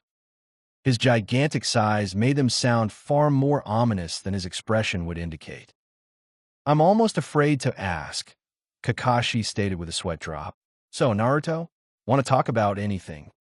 No, I'm on my funk, and I'm not going back into it until I have to, Naruto answered bluntly. Fair enough, I suppose, Kakashi accepted with a shrug. So, Naruto, can we get back to the village? Fluffy duty is about over for me. After I just made one hell of a fool out of myself with that breakdown, Naruto took a deep breath to calm himself. Yeah, gotta face the music sooner or later. Might as well be sooner. Naruto was not in any way surprised to find Tsunade and Jiraiya waiting on the top of the mountain when he returned. That didn't mean he was overly enthused by the sight of them. Look, if this is about my little outburst, I don't want to hear it, Naruto spat as he sat with his head hunched down towards them. He yelled, he cried, he laughed. End of story. I don't want to need a pep talk or scolding from you old farts. Are you finished yet, brat? Tsunade called up with a stern expression. Naruto rolled his eyes at that, but didn't complain further. Good. Now, before we get to anything else. Tsunade paused, pointing to her cheek. What? Do you want me to lick you or something? Naruto asked, eyeing the Hokage oddly. Tsunade balled her fist with a growl, while the toad sage laughed heartedly. As interesting as that sight would be, she meant your face. My face, Naruto repeated with a furrowed brow. What, do I have a tree stuck in my teeth or something? I almost hate how that is a valid question from you now, Tsunade grumbled with a facepalm. No, Naruto, you're covered in scorch marks from your little experiments. Naruto blinked, examining his hands and arms to see that there was indeed plenty of black patches on him at the burnt ends of his fur. Damn, I'm starting to look more like a Dalmatian than a fox, he remarked, hearing a few chuckles throughout the village at that. I was thinking cow, Jiraiya teased, grinning nervously under the glare Naruto sent him. It wasn't angry, thankfully, but it was clear the Neo-Bijou was still annoyed with him. Pervy Sage, I'm not pissed anymore, but seriously? How the fuck do you not notice the QB is yellow instead of red? Naruto asked flatly. Hey, I assumed it was a trick of the eye or something. Since, there has never been any other giant foxes in recent history, let alone another one with 9 tails, Jiraiya defended apologetically. Okay, I'll give you that. Naruto relented with a snort, wrinkling his nose. Great, now that you mentioned it, I'm smelling it. Burnt hair is not a pleasant scent. Believe me, I am aware of that, Tsunade remarked fondly. I suppose we'll have to get some Jonin with water jutsu to give him a wash. Ha ha, no, Naruto refuted with a deadpan expression. Do you have a better plan that doesn't involve walking to the ocean? Tsunade countered, unimpressed. Yeah, actually, this I can handle, Naruto assured as he raised both hands into a seal. Many eyes went wide as several screamed out for him to stop and others simply jumped for cover. In an instant, Naruto was covered in a blazing glow of golden chakra, like a fire plucked straight from the sun itself. It lasted for all of 3 seconds before dissipating to reveal Naruto, his fur bright and flawless once more. There, that better? Naruto asked casually. Oh, come on. What the hell? You have got to be kidding me. Naruto flinched back in surprise, his eyes owlish as he took in the outrage of the village, most of it coming from females, and all of them sounding jealous. What the hell is everyone yelling about? Naruto asked in bewilderment, looking down to an eye-twitching Jiraiya and glaring Tsunade. What did I do?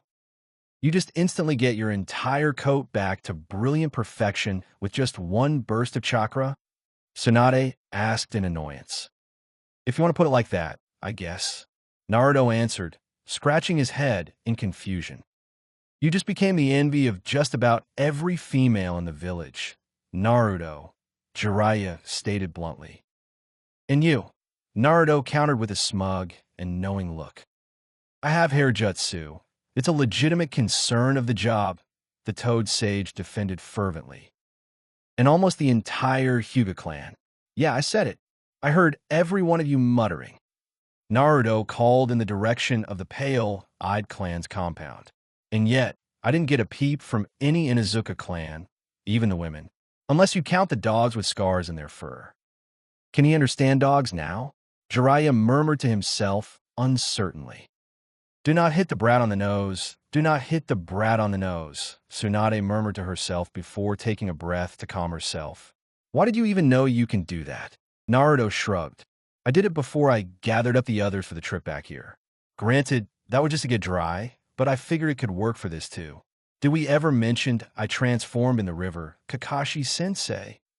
Naruto asked, looking over to the tree the copy ninja was leaning against. Kakashi shrugged casually as attention fell on him. I assumed it was implied. No offense, Naruto, but as big as you are, the only way you weren't getting what was jumping over the river entirely. I hate that you've adapted to this so well, Tsunade stated in annoyance to the silver-haired jonin. Oh please, you think this is the first Naruto breakdown I've been through? Kakashi asked with a smirk under his mask. Hey, that's Team 7's secret team business. I've got a reputation to worry about. Naruto protested, almost whining. Reputation? You? Right? Jiraiya stated flatly. Like you want to talk, Naruto countered in kind before looking confused. What were we talking about again? Tsunade sighed heavily. Why do I get the feeling these days won't be getting infrequent? She asked herself before returning her gaze to Naruto. Okay, Naruto, you don't want to talk about it? Fine, but we obviously need to address some rules. Wonderful. Just what I want to hear. Even more stuff I can't do, Naruto grumbled. More like where you can't do them, Tsunade corrected knowingly. Or do you want the whole village to know your emotional problems 24/7? Valid, Naruto admitted begrudgingly as he cocked his head curiously at her.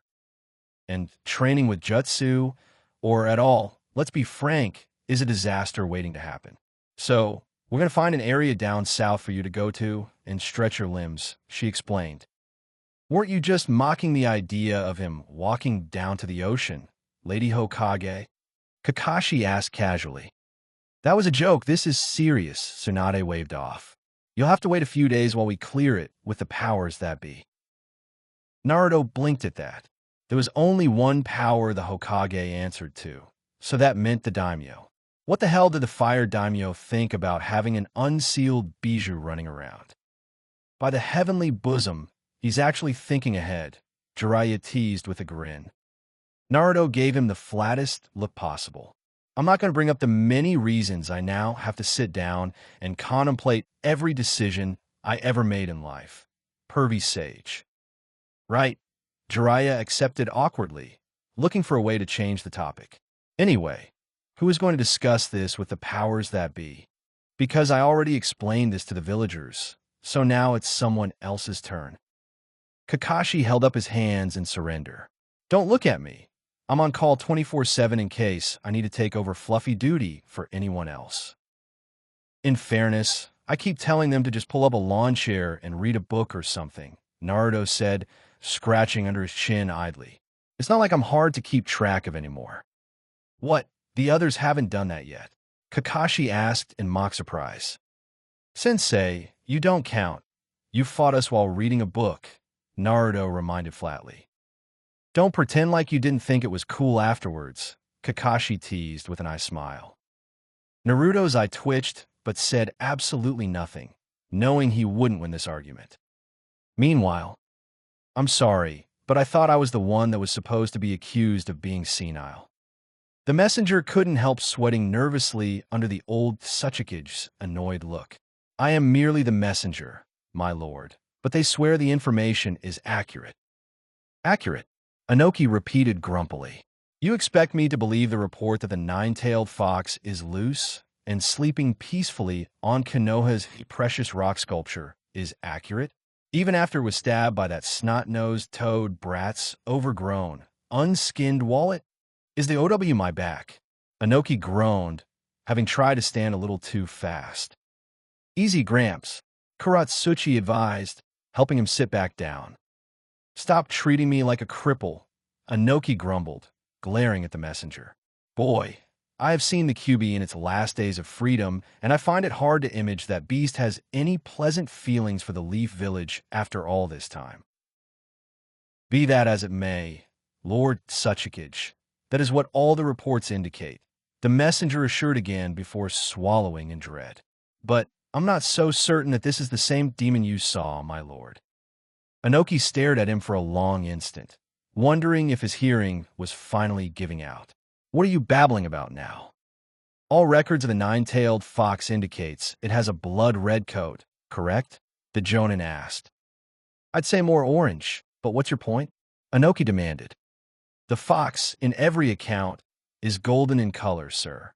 9 tails with fur that shines in the sunlight. He explained, his kage falling silent at that. Bijou don't change colors, do they? Kuratsuchi asked with a scowl, crossing her arms as she gave her grandfather a curious look. No, they don't. In all the old records of them, never have their forms deviated beyond battle scars, Inoki confirmed, sitting in silence as he thought deeply on the matter. Golden hair, a pacified Bijou, no rampai, no destruction. His eyes narrowed as a terrible thought ran through his head. Golden hair. He couldn't have, could he? Inoki muttered to himself. My lord, the messenger asked, leaning forward to hear. You're dismissed, Inoki ordered swiftly, the stone ninja leaving with a quick bow. What's on your mind, Gramps? Kuratsuchi asked in concern. The yellow flash, Inoki stated harshly. He was a master of seals. Yen? Kuratsuchi asked, eyes widening as she caught on to his line of thought. You think he had something to do with this? He died killing the QB. Every higher-up in every village knows that just means it was sealed away. It would have reformed long ago if it had been mortally wounded. And that beast can't be put in a kettle like some bijou. So they sealed it into someone. A dozen and more years later, and this happens. You think he found a way to turn a Jinchuriki into a bijou? Gramps, that's insane. Kuratsuchi pointed out, almost needing to believe it. That's not the worst-case scenario anymore, Kuratsuchi, Inoki remarked with a troubled scowl. Golden fur. What are? Kuratsuchi stopped as a hint of fear entered her eyes. You can't be serious? You think that beast, this new QB, is the yellow flash? No, Kuratsuchi. That is an unlikely scenario, he said with a shake of his head. No, what I suspect is perhaps as bad. What alternative could possibly be equal to that? Kuratsuchi asked skeptically. I heard rumors, years ago, that a young Minato saved a girl from being kidnapped by Kyomo, a girl with red hair, the last Uzumaki in Konoha, and we all know what they needed the Uzumaki for. And the rumors were that Minato and the girl were the same age. Inoki recalled, his granddaughter stiffening at where this line of thought was going. That beast might just be the child of Minato Namikaze. Meanwhile, oh, and here I thought Toby was the joker in this group. I didn't know you had it in you, Zetsu. Daidara's hologram laughed, holding his belly. The rest of the Akatsuki members were not laughing. However, the near-featureless likenesses of the group were sharing uneasy looks. Zetsu, are you positive of this? Pain asked sternly. White Zetsu didn't answer, his troubled look speaking enough, while Black Zetsu nodded. Yes. Bullshit, Daidara retorted instantly. You're telling us the Nine-Tails brat is now the Nine-Tails? That shit doesn't just happen. All the Bijou have gone through 2 or 3 Jinchuriki each. I'm pretty something like this would have fucking happened already. White Zetsu did speak up this time. But it's true. He's all golden, and he even talks to everyone in the village, he explained, Black Zetsu continuing as he looked toward Itachi. I imagine Orochimaru's curse seal on someone's brother had some factor in all this. Itachi didn't outwardly react. even with the knowledge that his brother was a captured traitor in Konoha now. When I agreed to join this group, nobody said anything about facing an unsealed QB, Kakuzu stated harshly. Oh, what's the matter? You chickening out? You heretical corpse fucker? Haiden asked teasingly. It's not like we didn't plan for this, Kisame commented as a surprising voice of reason. Gold or crimson, we always knew this would be the tricky one. Besides, my sword's dying for a taste of that legendary chakra of the QB, Kisame stated with his normal battle hunger. Enough, Pain spoke up. Kisame is right. This changes nothing. We have 3 years to plan and observe the situation. Once we hunt down the other bijou, we can coordinate our efforts on defeating and sealing the QB. Are we sure the statue will still work? Sasori questioned curiously. Is it possible that it cannot contain this new QB's chakra? After all, Deidara does raise the point. This is unknown territory. A question we will have 3 years to find answers for. Pain countered pointedly. And in the event that it does prove incompatible with the statue, we will simply have to eliminate it from the equation. Eliminate the QB, Kakuzu repeated slowly. You make it sound simple. Are you scared, Kakuzu? Pain asked simply, daring the man to say more. Yes, the immortal answered bluntly. But if this is the route we take, my only advice is this. If that brat is now the QB, then you may want to forget about waiting 3 years. In that time, he might have mastered his powers as a bijou, at least enough to make eliminating him a very costly endeavor. And what do you propose then? We cannot seal the QB before the other bijou, Sasori reminded. Not into the statue, no, Kakuzu agreed, meaningfully. What are you suggesting exactly? Pain asked in interest. That if we find a chance to put the fox out of commission for a few years, we'd better take it, Kakuzu answered before snorting. Unless, of course, you have the second coming of Hashirama or Madara stashed away somewhere. Pain said nothing for a moment before nodding. This meeting is adjourned, he stated simply, the holograms vanishing in quick succession. All except one. Itachi, Pain addressed to the clan slayer. Your Sharingan? I have never attempted to subdue a bijou with my bloodline. While I'm unafraid to attempt such a thing, I believe it unwise to gamble all on the chance I'll be successful in the first attempt. Itachi answered honestly. Pain nodded. If any Uchiha could do so that easily, I doubt your clan would have left the QB free in the Warring States era. That said, you possess the Manjikyu. I doubt that doesn't stack the odds for you somewhat. The leader mused as much to himself as to the Uchiha. That is all for now, Itachi. The penultimate hologram vanished, leaving Pain alone for a moment. All of the plans, true and false, had just been thrown a curveball unlike anything anyone could have anticipated. All in the form of one boy becoming a fox. It would take a bit of creativity and perhaps luck to solve this issue. But if nothing else, they had time to figure it out. And unless Konoha sealed this new QB, it wasn't like the young bijou wouldn't be hard to find. Meanwhile, after a long, mostly one-sided conversation with Tsunade and Jiraiya, Naruto had settled down back on his spot and simply waited. Being a bijou was proving to be fairly boring, despite all the power. Maybe it would be less so once he had a place to stretch his legs and tail some. Though, listening in on different conversations in the village was more than a little entertaining as a way to pass the time. Especially if the conversations were not about him, because most of those topics were under the category of people still being afraid of him to some degree. He couldn't entirely blame them, he knew, but it was still annoying. And as long as he could focus on how annoying it was, he didn't have to think about how upsetting it was. He was brought out of his musing as he heard someone approach him. Someone with a very poor attempt at stealth. Naruto didn't give the ANBU any warning look this time when they stopped a would-be visitor. Children, why are you crawling in a square rock? A rat-masked ANBU asked in confusion, putting a foot on said rock to stop them from moving. We've been caught. Scatter! A voice called out as green smoke cloud exploded from the box. Naruto blew a small breath their way, clearing the cloud away. Naruto wasn't sure who he was laughing at more: the three ANBU covered in patches of green paint, or the three academy students being held by the waist under an arm of each ANBU. Well, at least it helps with the camouflage, Naruto stated idly. Please don't encourage this, Rat requested in exasperation. Boss, Konohamaru called out with a grin. I'd say great to see ya, but we kinda can't not see you these days. Wow, you're even cooler up close, sir, Udon exclaimed in childlike awe. Hi, boss. Miyogi greeted with a wide-eyed, sparkling smile. You're so big yet so cute. Naruto's eyebrow twitched at the cute comment. I'm going to ignore that, he stated flatly. What are you three doing here? We came to visit, of course. What? You think just because you're the hotshot of a fox that you're too good for your old pupil and rival?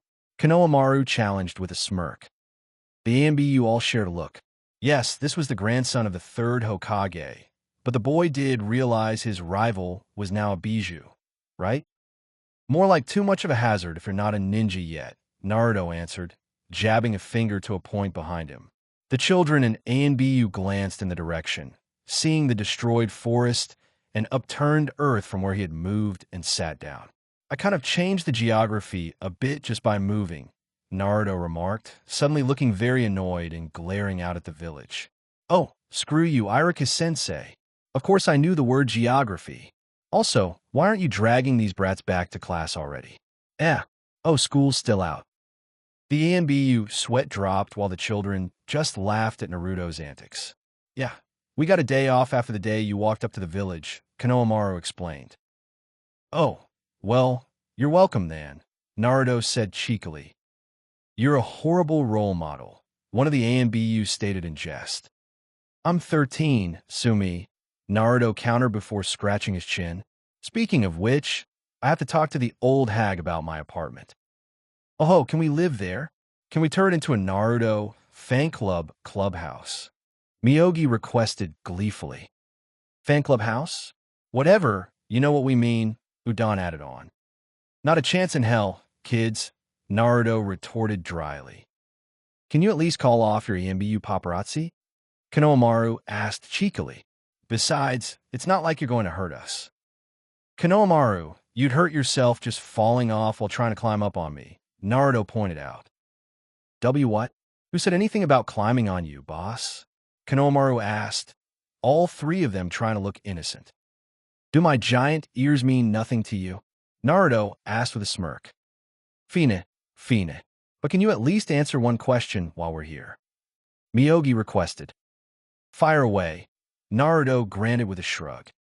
What was that thumping noise when your girlfriend was sitting on your nose? Udon asked with a head tilt. Naruto and the three adults stiffened at that. Yeah, you sounded really embarrassed by it after you stopped laughing about it, Konohamaru continued. And my mom won't tell me what the big deal is about a girl sitting on a boy's face, Miyogi stated with a pout. Oh gods, I'm going to have to say it, aren't I? Naruto realized with a groan, whipping a hand over his face. I am too young to feel this old. Naruto, Uzumaki, one of the ANBU spoke up. I believe I speak for the village when I respectfully request that you do not give an attempt at the birds and the bees. What are you, crazy? No, I was just going to say, you'll learn about it when you're older, Naruto said, making a face as he said the words. Gah, it makes my tongue feel old just to say that. Ah, man, no one tells us anything, Konohamaru remarked in annoyance. Can we at least get one of your hairs to show off at class?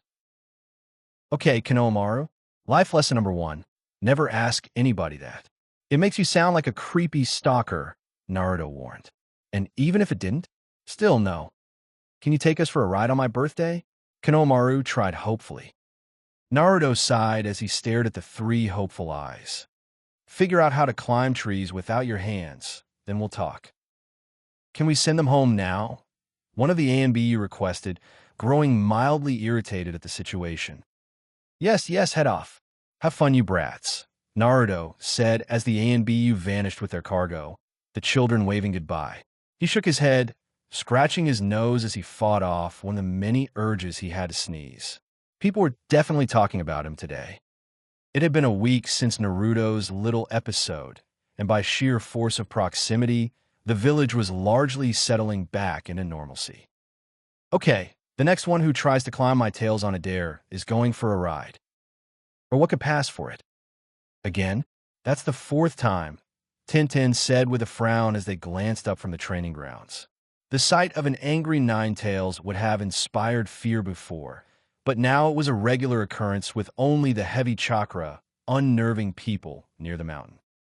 Though their courage is admirable, it is most unyouthful to make such wagers at Naruto's expense. Lee agreed with a firm nod while in a handstand. Don't you and Guy-sensei run across him during your morning runs? Tintin pointed out with a hand on her hip. Yes, but Naruto gave us permission, so long as he is not asleep, and that we don't run on his head, Lee explained, jumping up into a proper standing position. I thought you were finishing those later, Tintin mused, glancing behind at the fall of footsteps approaching them. Speaking of late, Niji Hyuga did not yawn in public.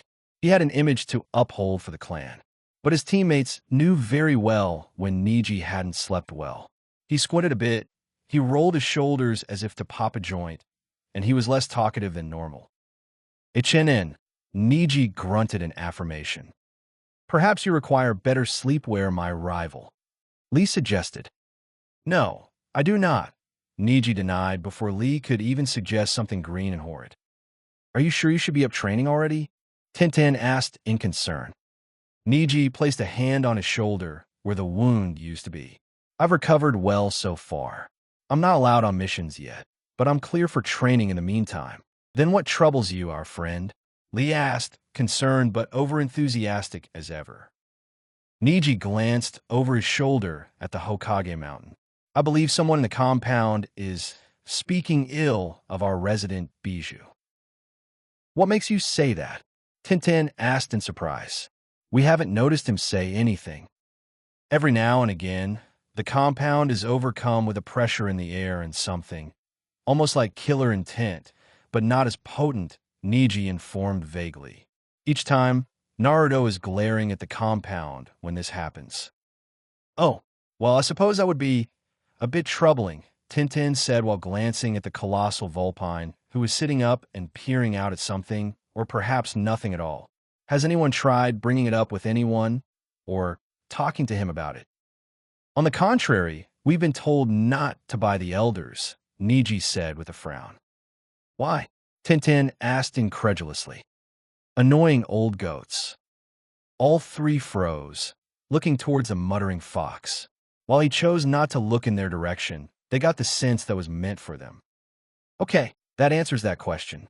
Probably, Tintin said slowly. The Hokage should be back from her meeting with the daimyo today. Hopefully, whatever they agree on will alleviate the issue, Niji said with a frown. Alleviate my ass, Naruto said with a grumble.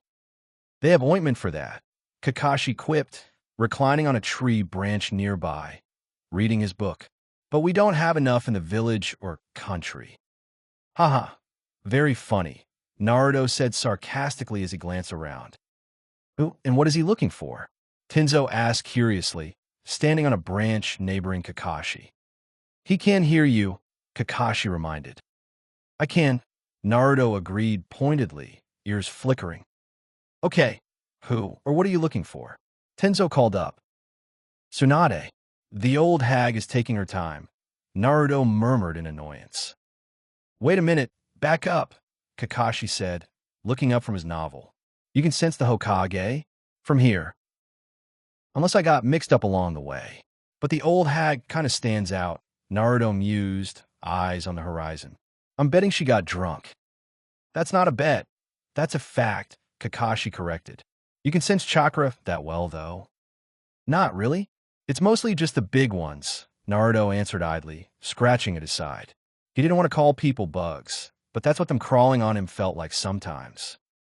Well, at least you have something to practice, Tenzo offered helpfully. Why are you here again? Naruto asked, looking down at the AMBU. And, I mean right here, next to me? Most of the AMBU took my advice. Hell, 2 of them are playing checkers. Somewhere, Two EMBU agents quickly burned their game before any of their superiors came to check on Naruto's claim. I'm still ordered to remain nearby, Tenzo explained simply. Just in case. I think what his fluffiness means is you'd still be close by anywhere around the Hokage monument, Kakashi informed. I have nothing better to do, Tenzo offered with a head tilt. Naruto gave him a rather pointed look. It was less annoyance and more envy. Bad phrasing, Kakashi informed casually. Tenzo paused. Perhaps it was unwise to word it like that, when there was nothing better Naruto could do than sit here and try to find ways to amuse himself. It was like saying he had nothing better to do than lay in a grave to a ghost longing for life. I like hanging out with Kakashi, Tenzo tried with a shrug. Naruto accepted that with a grunt. His ears twitched as he brought himself down in a laying position. I take it someone has a visitor, Kakashi said with a nice smile. Visitors? Now shut up if you're not going to give us any privacy, Naruto requested pointedly. Privacy? The whole village can hear you, Tenzo reminded in confusion. Yes, but I can pretend they can't, Naruto retorted firmly. Kakashi and the ENBU shared a look before moving a few trees away to give Naruto some space. Naruto drummed his clawed fingers as he waited for their arrival, feeling the pull on the side of his snout. Okay, that's different from tree walking, Ino declared with a quick breath, nearly falling as she reached the more level part of Naruto's nose. You're telling me, Kiba said as he joined her. This isn't even easy to grab with my hands. You do remember he's technically made of chakra, right? Sakura reminded, climbing up with ease as she looked into the giant blue eye. Hey, Naruto, I'd ask if you had a good day, but well, I heard. Good to see you too, Sakura, Naruto greeted.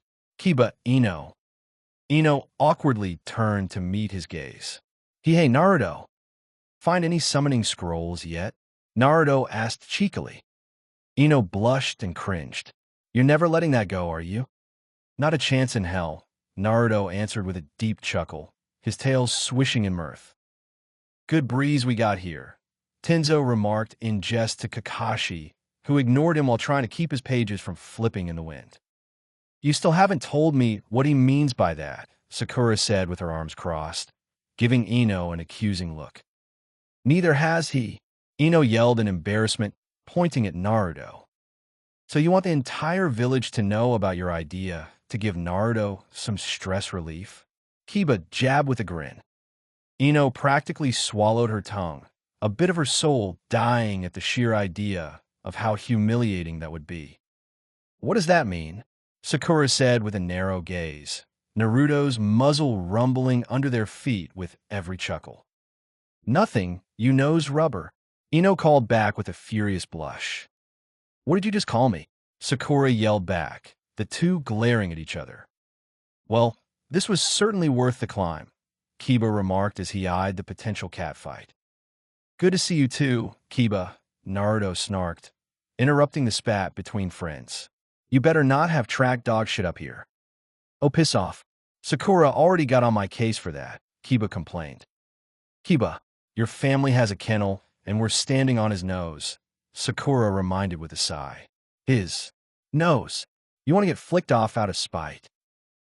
I do it too, Naruto agreed casually. I've avoided having to smell that at point-blank range so far. I'll be pissed when I can't say that anymore.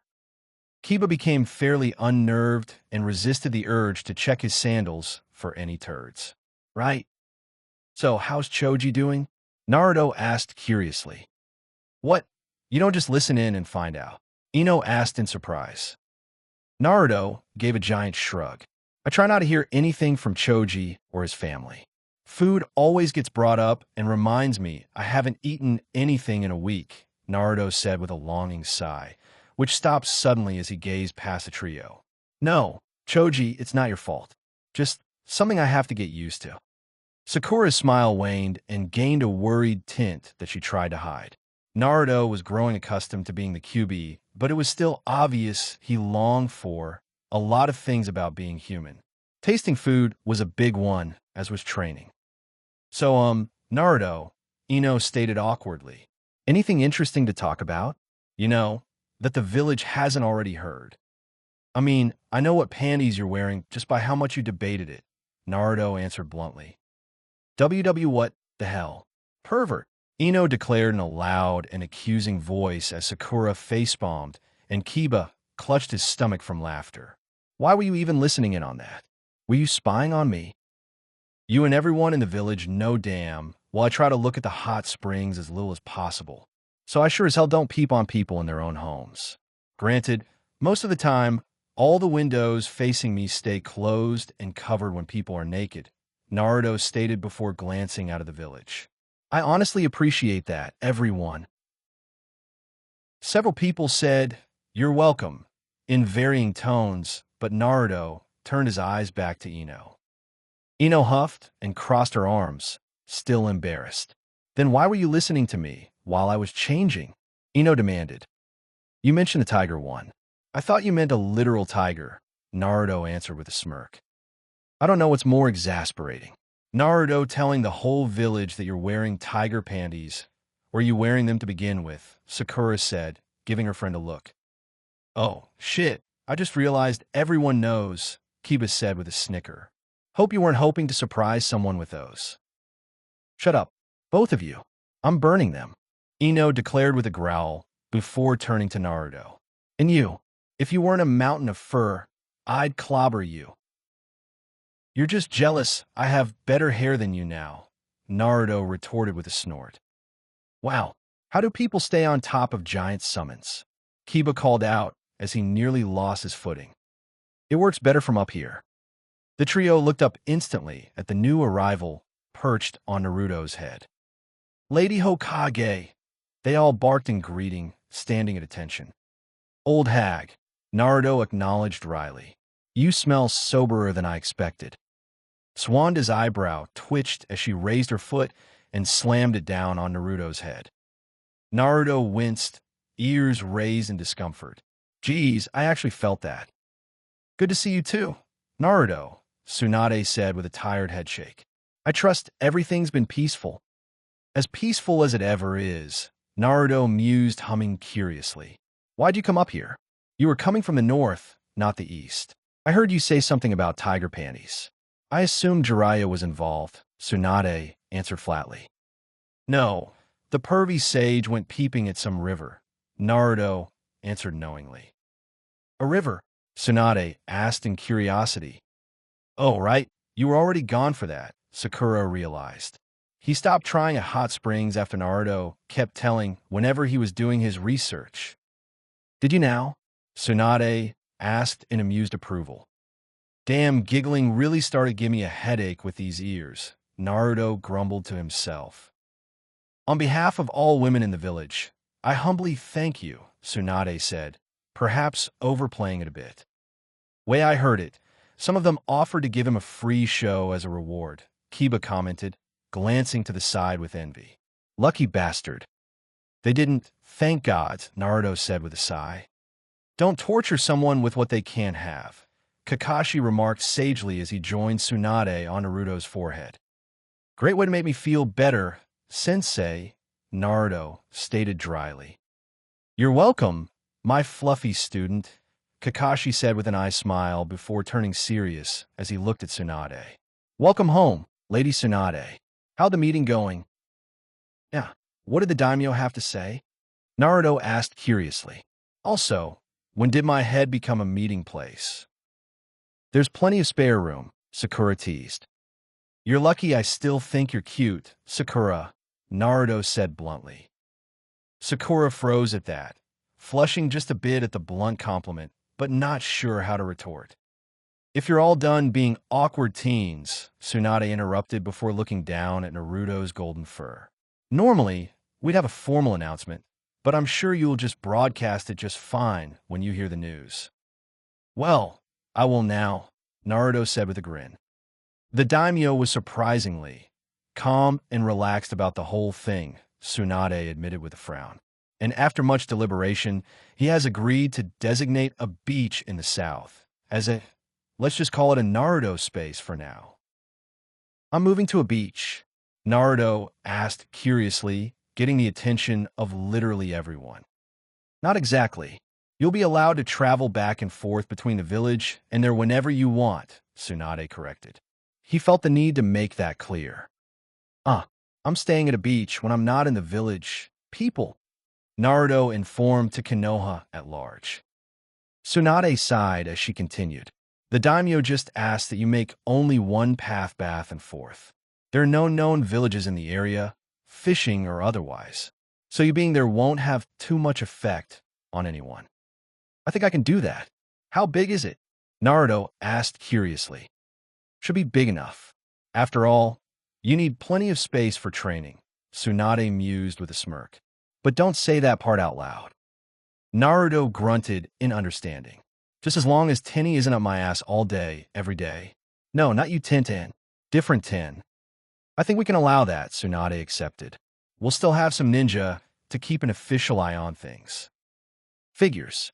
Sakura, get promoted so you can get a shift at my beach, Naruto stated. I'll get right on that, Sakura said with a chuckle. But at least you'll be able to stretch your legs and stop being so grumpy. Sakura, there's an imprint where I'm fucking laying on the mountain, Naruto stated flatly. Not saying much given you're a megaton fox, Kiba reminded with mirth. Your words, not mine. Remind me, who did I defeat with a fart? Naruto asked flatly. Kiba glared silently at the reminder. Well, that's wonderful to hear, really, Ino said suddenly. But, should we leave? So Naruto can get ready, or something? Something? Sakura asked in confusion. I was going to say, get ready and pack, then realize what I was saying. Ino answered sheepishly. Oh yes, let me get my giant backpack and fill it with giant cups of ramen, a giant sleeping bag, and a giant set of fox-shaped pajamas, Naruto said sarcastically. Seriously, the only thing I'm taking with me are the trees stuck in my tails. What? Not the one stuck up your ass, Nine-Gale grump. Ino shot back with a huff. Better keep looking real hard for that scroll, I guess, Naruto said in mock idleness, causing Sakura to give more suspicious looks to Ino, who avoided eye contact as much as possible. What is he even talking about? Tsunade asked curiously. What scroll? No idea, Kakashi admitted. It's some inside joke between them. One Ino doesn't want to be repeated, for reasons I can only begin to imagine. Just teenage bullshit, like you said, hag, Naruto said before turning his gaze at his friends in full. But really, thanks for stopping by, guys. And dash. He stopped, gaining a very annoyed expression. You okay, Naruto? Sakura asked with a head tilt. Really? Really? We're doing this? Naruto asked with a sigh, his sight distinctly focused beyond them before diverting back to them. Ino, your mom needs you back at the floor shop. Kiba, your mom wants your ass back home to help with Akamaru's injuries. And that's all I'm passing along. I'm not a messenger service, damn it. Good. You'd be horrible at keeping anything confidential, Tsunade remarked, getting an annoyed growl. With that, Ino and Kiba ran off with waves of goodbye to their fox of a friend. I guess I should be going too, so you can get ready, Sakura said with an apologetic smile. It's fine. Besides, now I have an excuse to take you to the beach, Naruto joked with a chuckle. Sakura slid down the side of Naruto's snout, one chakra-infused hand on the fur to keep her descent steady. As she came to the bottom, she stopped her departure. Naruto's whole body tensed a bit as Sakura buried herself into his golden fur, hands and fingers reaching to the skin below, giving him the closest thing to a hug Sakura could manage at her size. With that, she departed and left Naruto with a soft smile. Tsunade and Kakashi wisely and patiently ignored the exchange while waiting for it to end. Meanwhile, Lord Jiraiya, over here. The white-haired sage frowned grimly as joined the ANBU on a tree. To the untrained eye, they both appeared to just be looking at a branch they were both standing on. But to ninjas like them, they easily spotted the signs that someone had been on this branch for a long time too. Fox, has the area been scoured? The fox masked ANBU nodded. Yes, whoever was here is long gone. Troubling, but not surprising. We've had people from every country lurking about. Jiraiya mused, leaning down to cup his chin. Not many get this close, though. One thing or another spooked them. Both of them glanced to the side. Just a few dozen feet from their location was a section of the forest, destroyed and leveled by one of Naruto's tails. Neither said it, but they were sure both were thinking it. This was further out than Naruto's tails usually got. It was unlikely that Naruto had scared away a spy purely by accident.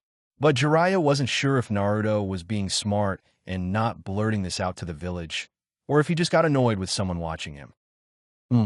Jiraiya reached under the branch and rubbed his fingers against something he barely spied. He pulled his hand up and found a black liquid on his digits. Ink, Fox realized in surprise. Interesting, Jiraiya said to himself. They used ink in a lot of things, namely seals. But finding wet ink, that only had a few potential explanations. It was unlikely the spy was making common supplies on the spot like storage seals and paper bombs. It could be they were attempting to make a more important seal, or they were making a message. Doing either in enemy territory was dangerous. But why else would ink be here? He glanced out as he heard and felt Naruto rising in the west, waiting to see if they had to dodge a stray tail. He relaxed when none came. Should we be concerned that Naruto's new location might already be leaked? Fox asked, glancing in the Golden Kyuubi's general direction. No, we couldn't even try to keep that a secret. Not unless we kept Naruto there at all times, Jiraiya explained. Despite some wishing we would, that's not an option either. For many reasons, it went unsaid. Both of them stopped at the sudden shaking of the ground. Hey, pervy sage, are you done peeping or what? I got a beach to get to, Naruto called out. He does know that you're not, right? Fox asked with a head tilt. Oh yeah, hard as it is to believe, he's just not dumb enough to blurt out what we're actually doing, Jiraiya said cheekily. Oh, screw you. You can walk for all I care, Naruto retorted as his colossal front leg passed over his head. And he's leaving. Crap. Fox, report back to Tsunade. I'm supposed to go with them. Jiraiya said before leaping off after the bijou. Will you at least slow your ass down so I can climb up? By the pace of the footsteps, Fox concluded Naruto did not oblige.